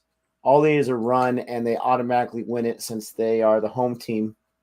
So we'll see. I know you're very interested. We'll see how that goes. Everyone in the chat here, thank you so much for joining us. Don't forget to like and subscribe here at Cricket for Americans. You have found your cricket home. And just in case you want it to be your cricket bungalow, you can make your cricket home at the Dibbly Dobbly podcast there from Jack and his world. Go ahead and check out his channel as well. How did you guys get into cricket? For me, it was the movie $1 Million Arm, and then I started following the sport from there. I've got to watch that movie. I have not watched it. For some reason, I always get that movie mixed up with McFarlane, which they really have nothing in common. But they kind of came around the same time. They were both kind of they were sports movies for Disney that didn't really, and maybe $1 Million Arm's not for Disney. I don't know. They didn't make a huge impact box office wise. But how do we get into cricket? I have another channel called Born Reviews, and we got into a lot of Indian content, just the way things naturally progressed. And from there, because of the Indian audience, a lot of requests for cricket. And so we watched our first cricket rules video, and I was so confused. I had no idea what was going on, even though I'm a huge baseball fan. I thought they were somewhat similar. There's a hard-hitting boundary there from Marnus. He really punished that one on the onside. That's more like it. Just play the conventional sweep. Don't do the fancy reverse sweep. Just play the conventional sweep. Yeah, that was a sweep, even though it went maybe not exactly where he was aiming. He doesn't care. That's a boundary. Oh, no, it didn't. I just saw the wrong angle. But from there, it was just, and that's the game. Like I said, I had confidence the Padres winning, and they won it, baby. It should be a ground rule double, so 2 runs should score, or they're just going to let 1 run score. Anyways, so that's the long story made short, that we got into it that way. We love sports, Gabe and I do, and so we just started reacting to it. We started doing Cricket Tuesday, and then eventually we started this channel, and that was 2.5 years ago. Been watching ever since. Jack's a lifer. Sorry? Said Jack is a lifer as far as cricket goes. Yeah, I got into it in school, actually. I was a very shy kid at school, so the teachers thought the best way for me to play with other kids is to play a sport. So do that every morning during class time for half an hour, which was good. And we played cricket. And I remember it to this day. The orange plastic stumps, orange plastic bat, tennis ball, and the sound it made off the bat. Running up and bowling, being the umpire, the keeper, fielding. And it just started from there, and it's never stopped since. It's become an obsession. But no, you look back on that, and there were great times that I used to play in the backyard for hours until it went dark, getting bitten by mosquitoes and just batting and bowling, catching up against a brick wall. And I love it. It's a great game, cricket. And, you know, I'm sure you're the same as well, Nick, in your cricketing journey. It is a great game. And we're here Absolutely. having a discussion about cricket, having fun. And that's how I got into cricket, really. I love a lot of sports. I mean, obviously a lot of them domestic here in the United States, but I do like a lot of sports. I've just always been intrigued with sports. And so it doesn't take me much to get into it. There was motivation of, interacting with the YouTube audience and trying to get into it. It really wasn't too long before I had to stop like pretending about the interest, if that makes sense. I was already hooked in, already had the interest, and it's fun to learn a new sport. I recommend it for anyone. Even if you don't think you have time, pick out a sport that you have some interest in learning and just engulf yourself in that sport when you get a chance. Don't neglect the kids and the wife or anything like that, or the husband, but just engulf yourself in it. And it's a lot of fun. You get to discover, it's like discovering a whole new world, basically, like a new land if you're an explorer. So it's a lot of fun. And any sport that I'm really, really interested in that I can talk to other people about as it's going on, that's just a lot of fun. Absolutely. I'm sure Jack has, but Jack, do you follow the Great Cricketer much? Those guys are hilarious. Yeah, they are. Yeah, they're funny guys. But they're from Australia, correct? They're from Australia. They've really taken off in the last few years, actually. Oh, yeah. Cricketers. And I also follow the guys from We Cricket as well. They've really taken off as well. They've got 300,000 subscribers on their channel. That's unreal. I've been following them since the start. Yeah, 300,000. Yeah. I thought they were at like 40,000 or something like that. Wow. No, 300,000 on their channel. Jeez, I'm pretty sure. Louise. They've been going for a while now. Channels. I'm thinking about Golden Duck. Yeah. We Cricket is 361,000. You're right. I'm thinking about the Golden Duck. Oh, yeah. Podcast. Yeah, they've got 40,000, something like that. Yeah. I wasn't too happy about one of their videos though, because they it said like we bat against Jimmy Anderson or something like that. It was very misleading in the thumbnail. But they were just using the machine there at Lord's. Yeah. I was like, "Where's Jimmy at? Come on, guys." Well, he's busy, He's still playing for England. That busy. He doesn't have anything going on. Come on, man. I really love baseball and cricket and tennis, really, because those are the sports that have no time. So you dictate when the game is over. So Pittsburgh sports all the time. I'm curious. You said you got into cricket because of the movie $1 Million Arm. So I'm assuming that you are native to America, if that makes sense. And you're kind of like myself, who got into cricket, not because, your family's from a cricketing nation or anything like that, that you just kind of happenstanced into it. If that's true, that's pretty awesome. Thanks for joining us here at Cricket for Americans. Stick around. Hopefully we'll have some good stuff for you in the future. Jihan says Golden Duck guys just complain about how crap England are all the time. It's pretty funny. I watched their video. Now. Yeah, now it's good. I watched their video. They were trying to get some love to the IPL this last season as it started, and they were choosing. It was after the auction. They were choosing who they would chosen with their money at the auction. And like almost every guy was an England player. It was hilarious. Johnny Bairstow and this or that. And they were picking guys that weren't even picked by teams the first go around. So that was pretty funny. Yeah.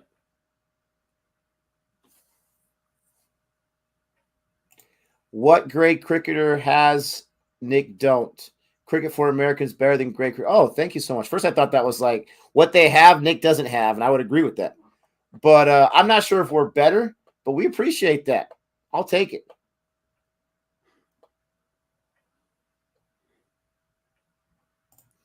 Crick Fan USA wants to know if Pittsburgh guy will support the Philly Major League Cricket team with Liam Plunkett.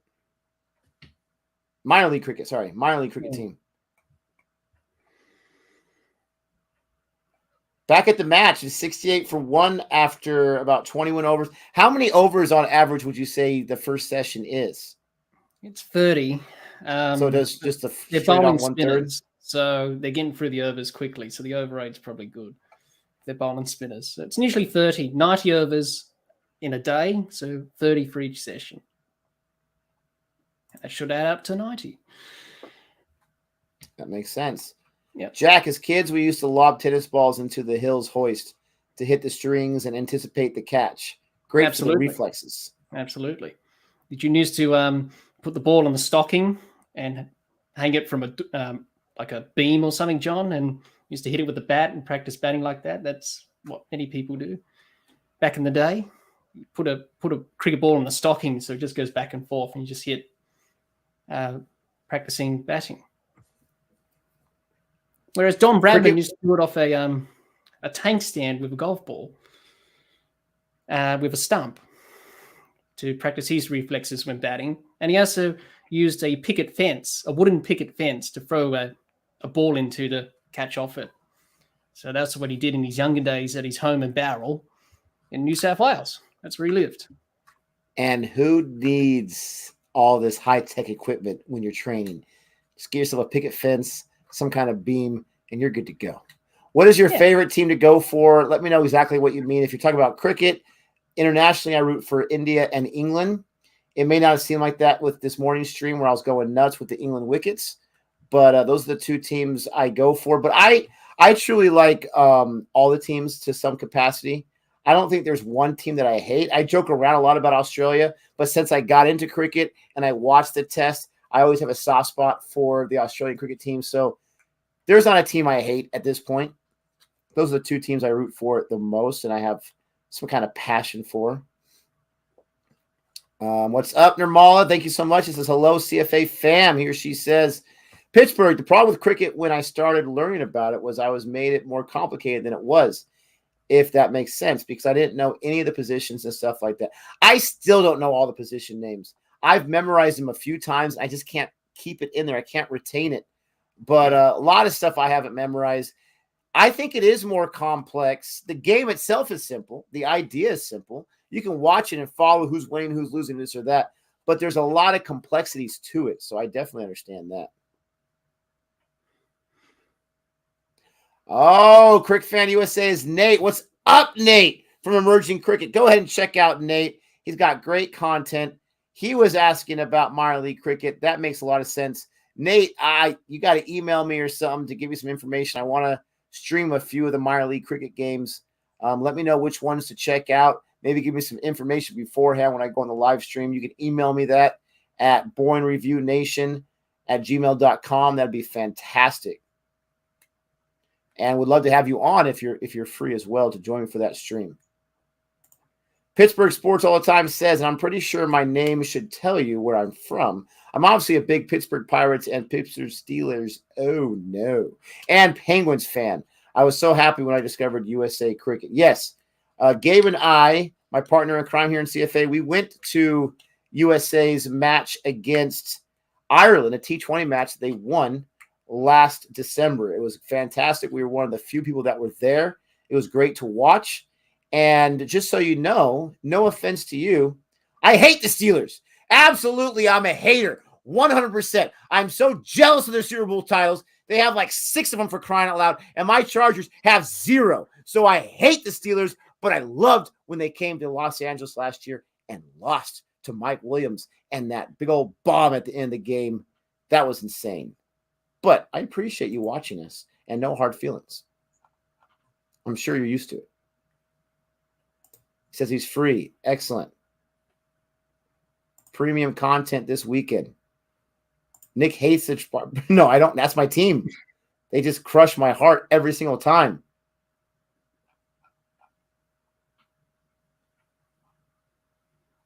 Yes, I do remember that match against Ireland. That is when I subscribed. Oh, sweet. With the travel vlog. Appreciate it.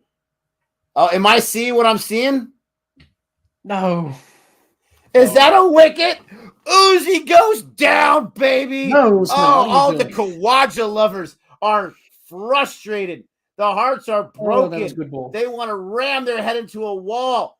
He thought about defending it, and then he moved in the last second, and it just barely clipped the edge. I don't think that would have been given as LBW if he would have blocked with his leg, but that was barely a wicket and just enough for the bail to fall off.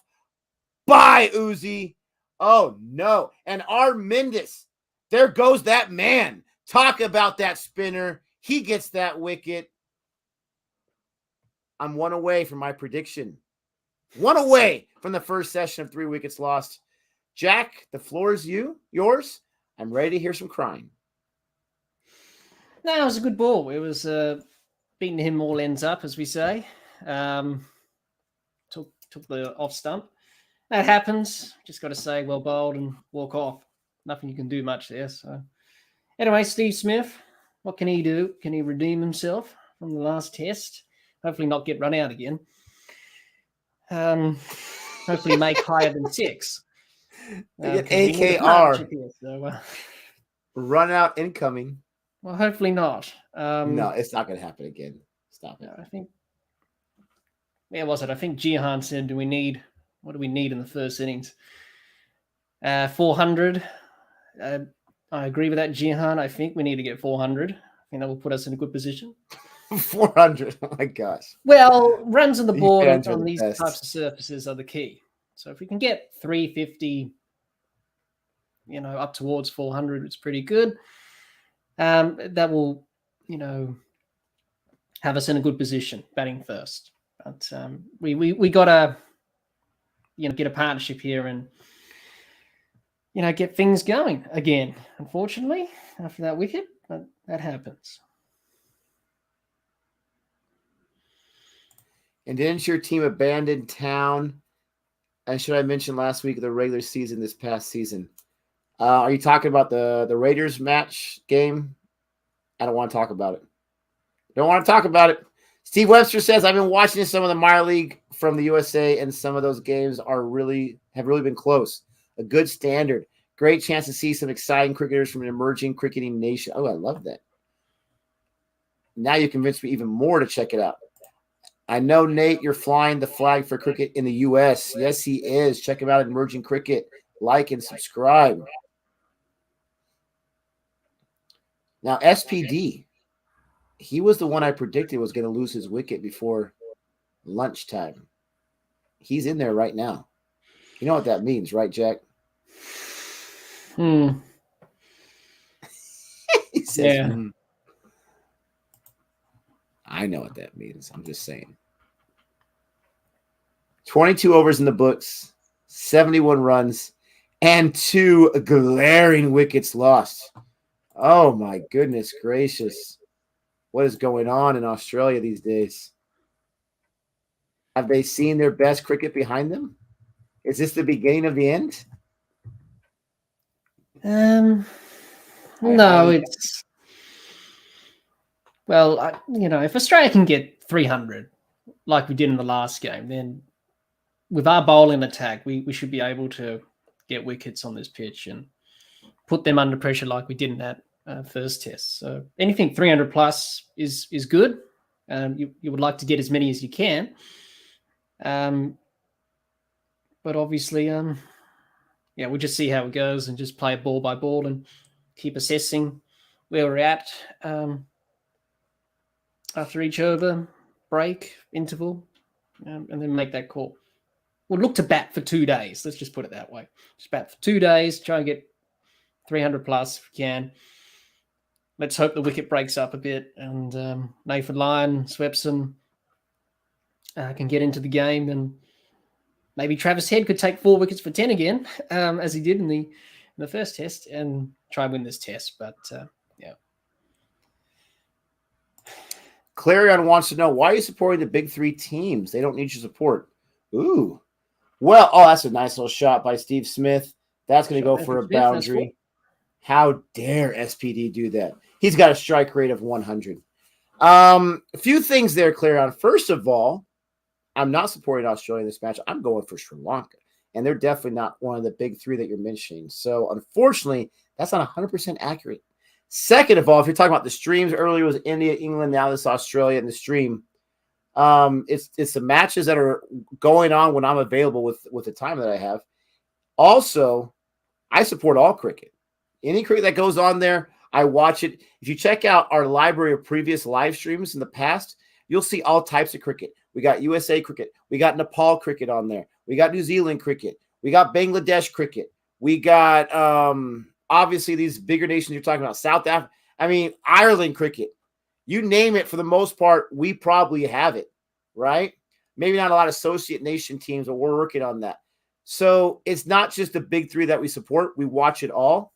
But whenever the big three are on, they typically bring in a bigger audience, and it helps our channel. We have a lot of audience members from Australia, from England, from India. So, I mean, I hope that answers your question. But the last part there, all teams need our support. All the teams in the world need our support. And we're lucky to have a guy like Jack, who's from Australia, so that's the team he's supporting, to join us here from time to time. Go ahead and check out his channel as well as he checks us out. And Nate says, hey, follow some emerging cricket. That's not one of the big guys. Man, these spammers are out of control today. Hopefully that answers your question there. How do you feel about the USA chances in the upcoming T20 World Cup qualifiers?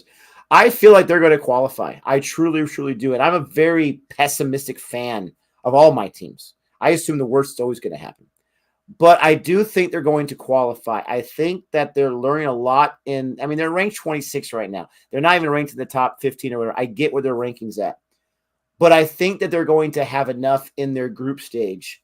Last World Cup, the group stages, in my opinion, weren't very competitive. The top two teams from each of those group stages, or whatever you guys want to call those things, the qualifying stage for the non-instant qualifiers, though there wasn't a lot of competition besides the top two in each one. So if it's something similar like that, I can see USA having a chance to squeak in there.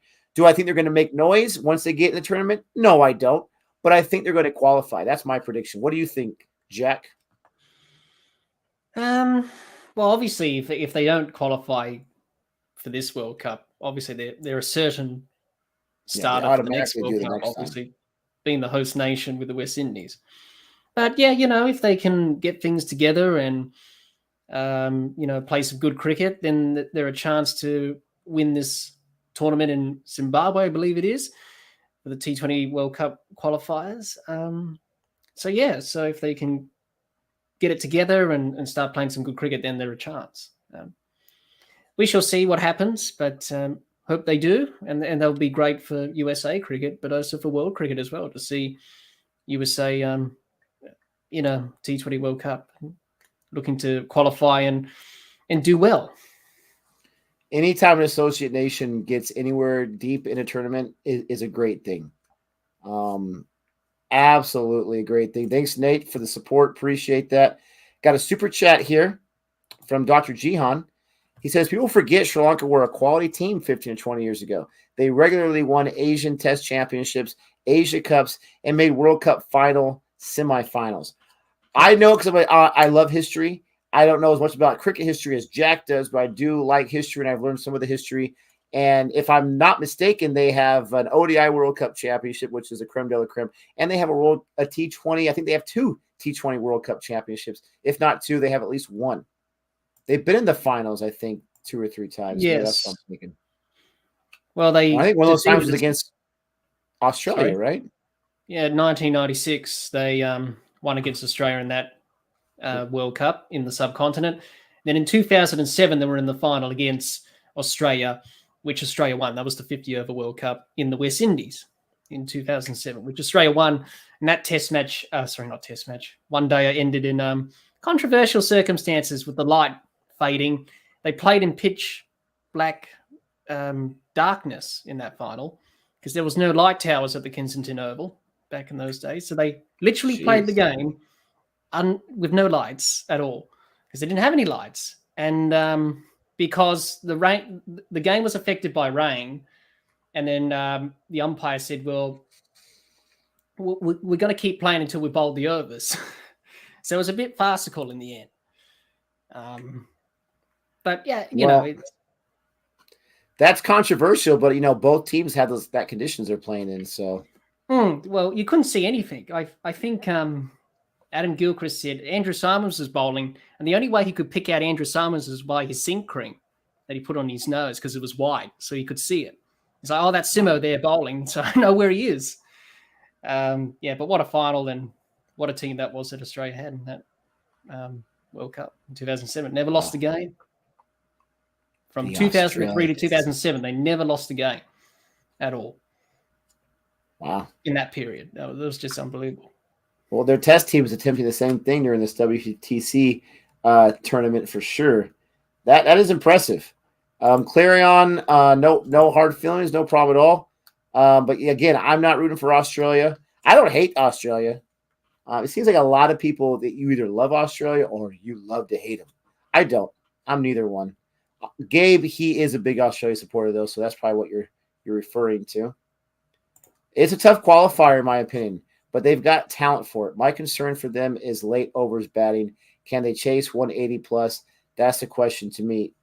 I agree, but the crazy thing, Nate, and you know this as well as anyone else, such a big supporter of USA cricket. Once again, in that match that Gabe and I went to in December, they had disastrous power play. I can't remember if they lost 3 or 4 wickets. They had scored only 25 runs after the first 6 overs. And they were still able to muster north of 180 runs. So that was really, really impressive. I think it was Singh that had a big old day there. And they had lost players to COVID, guys that were their regular guys in the side there that weren't able to play. So on a consistent basis, I see what you're saying, and I think you're referring more recently to the tournament they were just involved in, where against Nepal and the team they played right after that, both of those matches, they were well ahead. They should have won. They weren't able to finish the job, and they weren't able to get those wins that they should have had. So that was one-day cricket, but still, I understand where you're coming from there. Hopefully they can get over that. Let's just hope that they can qualify.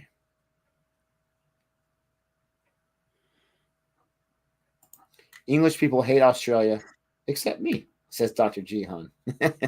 I didn't know you liked Australia cricket. I'm really shocked about that. I didn't know that. That's interesting. 24 for 4. Yeah. Numbers always stick in my brain. I want to say it was 25 for 4, but I'm not going to argue with it. But I'm curious if it was 25 for 4. Roland says, when I lived in Texas 20 years ago, I used to and watch games being played then. So it's not impossible that players are developing. Nice.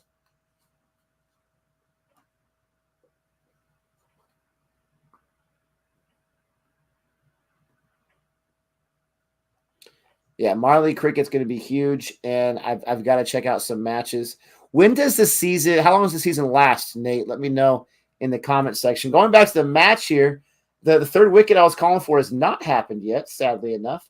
But for Australia fans, you'll be happy to know that your dream partnership is in there. You got Marnus and SPD. You got I don't even know if you can call Marnus SPD Junior anymore because he's really emerged himself as his own batsman, his own batter. But he did worship SPD at one point. What was that thing in the test where he was willing to do something just so he can get one of his bats or something like that, right? Yeah. He had to carry his stuff or his kit or something like that. He got to keep one of the bats. So, I mean, this is really like Padawan and Jedi Master here. Yeah.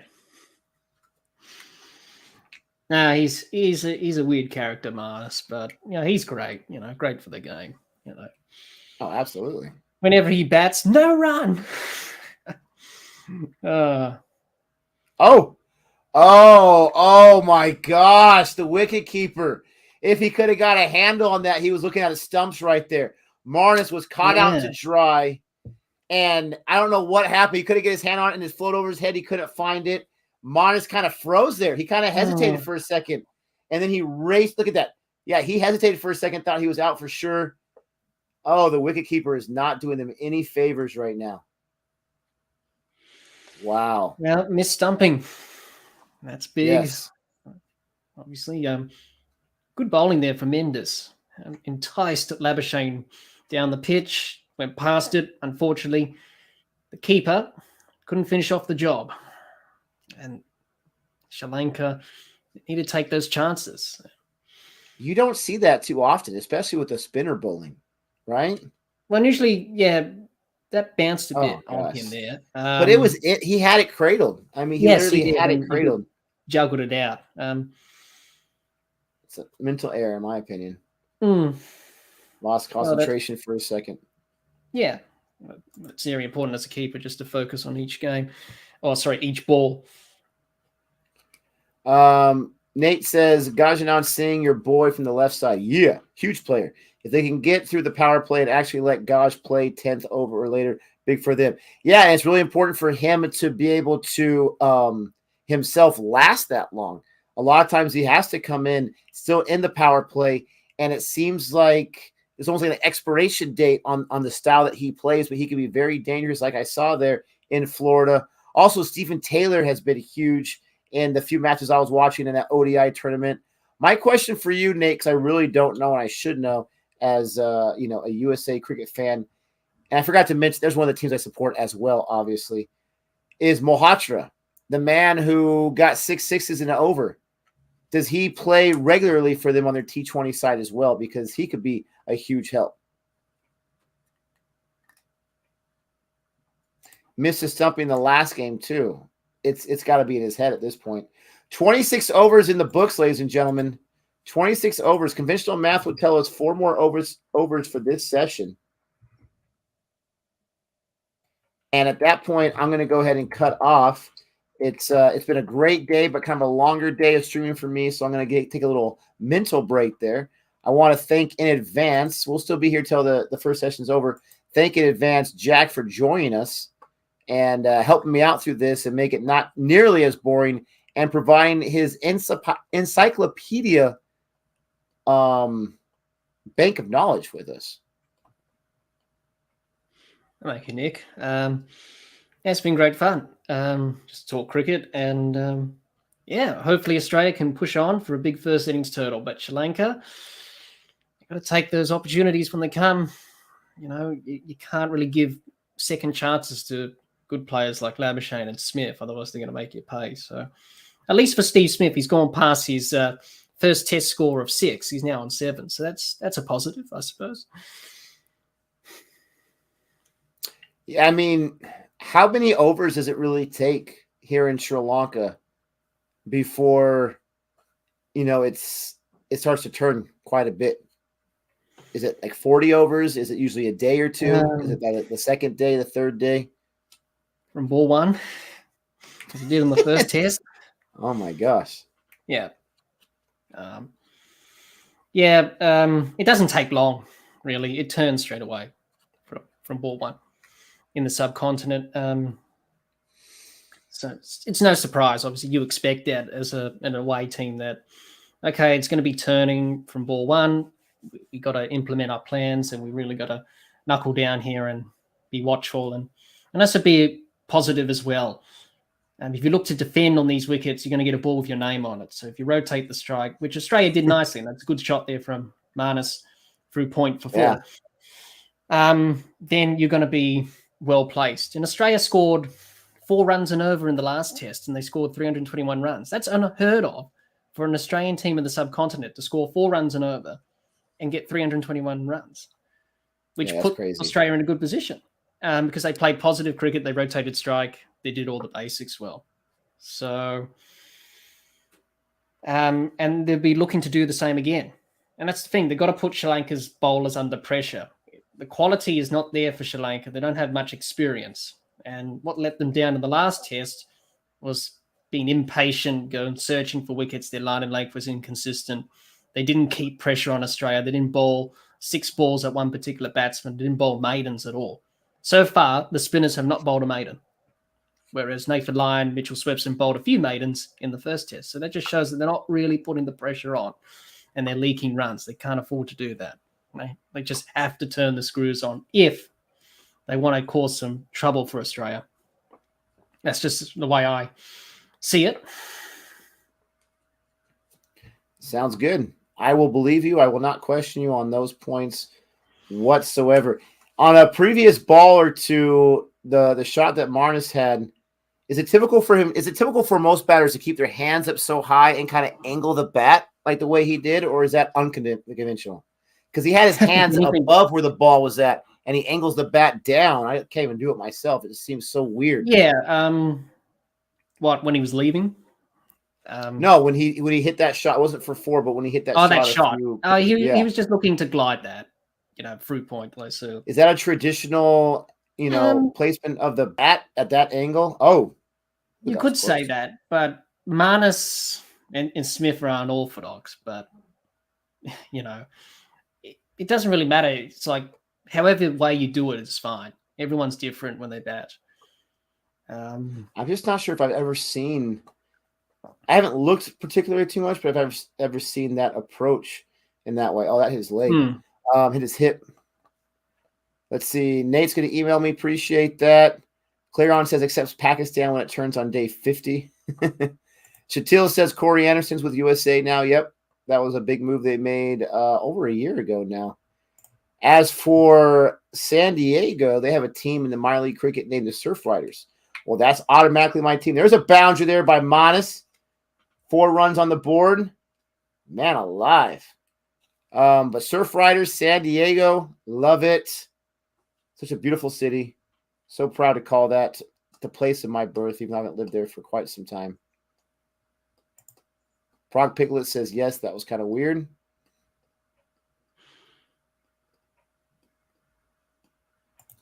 Ever wonder why most of the test matches are played in Galle? Because it provides spin. Yeah. I was asking Jack that same question to a certain point, not because of the spin, but just because it seems like all the test matches I've seen, which aren't a lot, are always played at these grounds. Now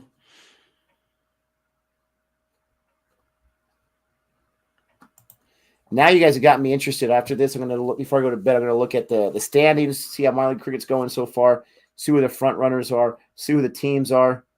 And if you're interested in watching some of that, we'll have it here on Cricket for Americans within the next several days. Can't exactly pinpoint when. But maybe I'll find a day where it's a team that Nate is, involved with and the Surf Riders.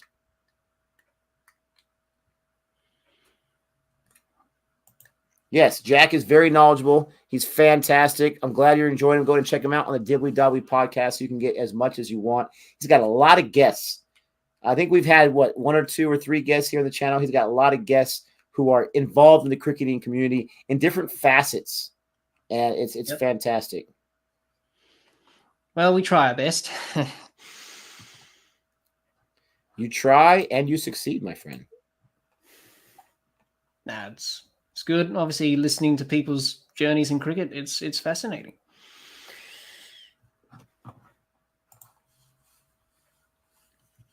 My journey in cricket starts and ends with me in this chair. Just talking a whole lot. Look at how they're like really surrounding him with those fielders. Really, really close.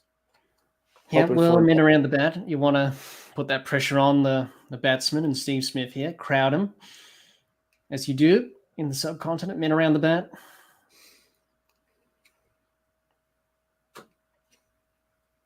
Morrisville Raptors, we don't have a home game until July 24th weekend. Ooh, I'm going to actually be out of town that weekend visiting my brother in Washington. Never been to Washington State.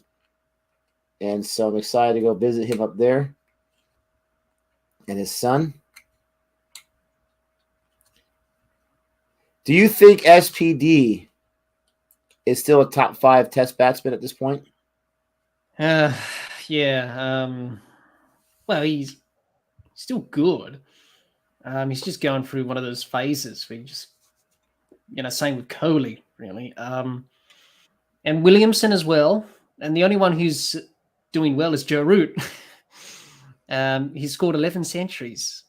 He's insane. Yeah, he is. Geez, that shot he played for 6. He just lapped it over the... You can't do that. What? It's a test match. You play that shot. Anyway, going back to Steve Smith. Yeah, I don't know. It's just ever since he got hit by Jofra Archer, he hasn't been quite the same. And I don't know. It's a mixture of things, I think. Maybe his mental skills are not as good as they were. Yeah, he he pretty much plays cricket with that high intensity like Curly does. They train the same way and they play the same way with that intensity. And it does burn you out after a while. It's just those phases where you come as a batsman, you just have to fight through, and it'll turn eventually. He's still a good player. You don't average close to 60 and score 8,000 runs by not being a good player. He's up there with the game's greats. I just don't know if he's still at that level. He's up there with Bradman and Sobers, and in terms of averages in Test cricket, he's up there. And Graham Pollock, who didn't play much for South Africa, he averaged 60 plus back in the day. He's still in that top 5 or so players. Williamson and Root. You probably include Babar Azam in there now. He's making his way there. It's just one of those things where you just go through that patch and you just have to try and fight it. I'm afraid you just have to try and grind it out, but it will come. Hopefully he can get going again. But Joe Root's by far, probably number 1 at the moment, obviously. And then fielding. The other positions, you can sort of make your own minds up about Smith, Williamson, and Galle, where you want to place them in that top 4. But Joe Root's just a run machine at the moment. 10,000 runs. The one thing you'll say about Joe Root is his conversion rate is a bit poor. But putting that to one side, he's still a good player. Averaging 50, 10,000 runs, he'll go down as one of England's great players of all time. Oh, absolutely. He'll smash Alistair Cook's record of 12,000 runs, and he'll smash his tally of centuries, which is 30 plus. And he is the second person to score 10,000 runs for England in Test cricket. So, but it'll be interesting to see how Smith, Curly, and Williamson respond, because they are going through a lean patch, and people just want them to do well. If I had to pick one of those 3 that I think would come close to the form, at least for a short period before they retire and walk off the sunset, honestly, I'd probably give the edge to Williamson, because I don't think his woes have lasted as long as the other 2. But I'm rooting for all of them, absolutely. What's up, Computer Related? Thanks for saying hi. Appreciate that. I'm excited to see that celebration there. I'm not sure what the Iron Man celebration is, but that's pretty cool. Steve Smith said Joe Root played nearly 40 more tests than me. No wonder he's got 10,000. Well, England play more test matches than anyone else in the calendar year. Yeah, it's crazy. They play a lot. Same with India as well. They play a lot of tests. I love Australians always make everything about them, though. I'm going to say that. Everything's about them. I love it. And maybe they get asked these questions all the time from the media. I don't know. But I absolutely love it. If I was Steve Smith, I would just say he's a great player, and he's in his best form of his career, and he was already great before that. It's absolutely just like Nate says, he's incredible. That's where I would have left it right there. Why has he got more runs than me? Because he's got more runs. Tests than anyone else. I mean, out of the top 4, he's played more than anyone. Over 100 test matches, and the others haven't. Well, Curly's played over 100 tests now, whereas Williamson and Smith have played 80 odd 70 test matches. So it just shows you how much cricket England play in a calendar year. It's just ridiculous. And it's something that needs to be addressed by the ICC, because it's just too much cricket at the moment. And you are going to see what India are doing at the moment with their limited overs sides. You're going to see more of the big names not play. And they talked about that during the test match when I was watching the coverage of that. You're going to see more of that because of the schedule. And I think India are starting to go into that sort of direction, because it's just not viable or sustainable if you just keep playing 3 formats in this current climate. And they split up. I'm not sure how common that is, but India splits up their squads. You got one's playing a test over here and one's playing a T20 match over here. They just recently did it while they're testing. And I get it, tested in limited format. I get that's different. But, they had one point last year, I think it was, where they had a shorter tour in Sri Lanka, I think it was, while their other team had a tour somewhere else. It's just crazy. They're just spread so thin. And they have the depth to be able to do that. But come on. Same with England playing in the Netherlands for an ODI series, and you're still playing a test series against New Zealand. Yeah, New Zealand, Netherlands, Yeah. India, like all the span of like what, 10 days or something? Yes. Yeah, I was unimpressed with Joe Root. And for me, it was more of his personality that I would see like through the TV screen. I had the wrong impression of him. I thought he was a cocky kind of a guy. He's anything but. But for some reason, he just rubbed me wrong. He wasn't performing when I was starting to watch Test cricket. I was not impressed. Man, have I been wrong. And I've mentioned that many times how wrong I was about that. But I was not impressed at first. Australians talk about cricket. That suggests it is all about us because it is. Without Australia, there would be no international cricket. Ooh. Well, we are the oldest international team of world cricket, along with England, obviously. South Africa is the third oldest. Yes, South Africa is the third oldest. They played in the 1800s. Which, ooh, nice shot there by Smith. Wow. Good shot there by Smith. That's more like it.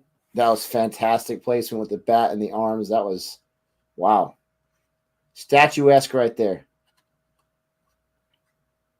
Got his feet in place right before. Yeah. It's just because when he needs to get 50 and beyond, he usually goes on to get a century. But during this patch, he hasn't been able to do that. Gets 50s, and you see his conversion rate. It has gone the other way, more 50s than 100s now. Whereas before, his conversion rate was pretty good. So it just shows that he's probably just lacking something mentally in terms of not kicking on and not being able to focus like he used to.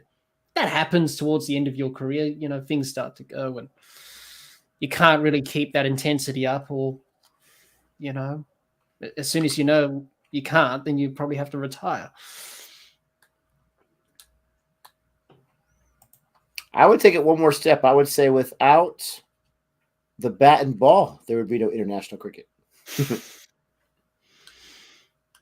Oh, Mendes wanted that one on the last ball of the 30th over. Someone's asking, what is the partnership score for this partnership? I do not know. It's not very high. Maybe it's 25, 26, something like that. But it's not very high, but they've seen lots of balls and they've lasted. And that is lunch. They've done well. Exactly at 30. We are 12 minutes past. Oh, slow run, a slow over rate. Get the fines out. It should be 2 hours exactly. We're 12 minutes over. Dock Australia, even Sri Lanka's points too. Dock them a whole bunch of points. Well, it'll be Sri Lanka because they're bowling. It's the fielding side that gets docked, not the batting side. The rules have just changed. I just changed them. It's all Australia's fault. You know, Steve Smith is too busy curating the pitch there, so it took too long. But with that being said, please don't forget to like and subscribe. Thank you so much for joining us. My batteries are running low. Thanks you so much, Jack, for joining us. Thank everyone in the chat. Check out Emerging Cricket as well while you're at it if you want some more cricket for you right now. But as for us here at Cricket for Americans, thank you so much for joining us. Thanks for the support. And with all that being said, we hope you have a great, safe day, night, wherever you're at. Until next time, Jack, help us out. Yep. Catch you later, everyone.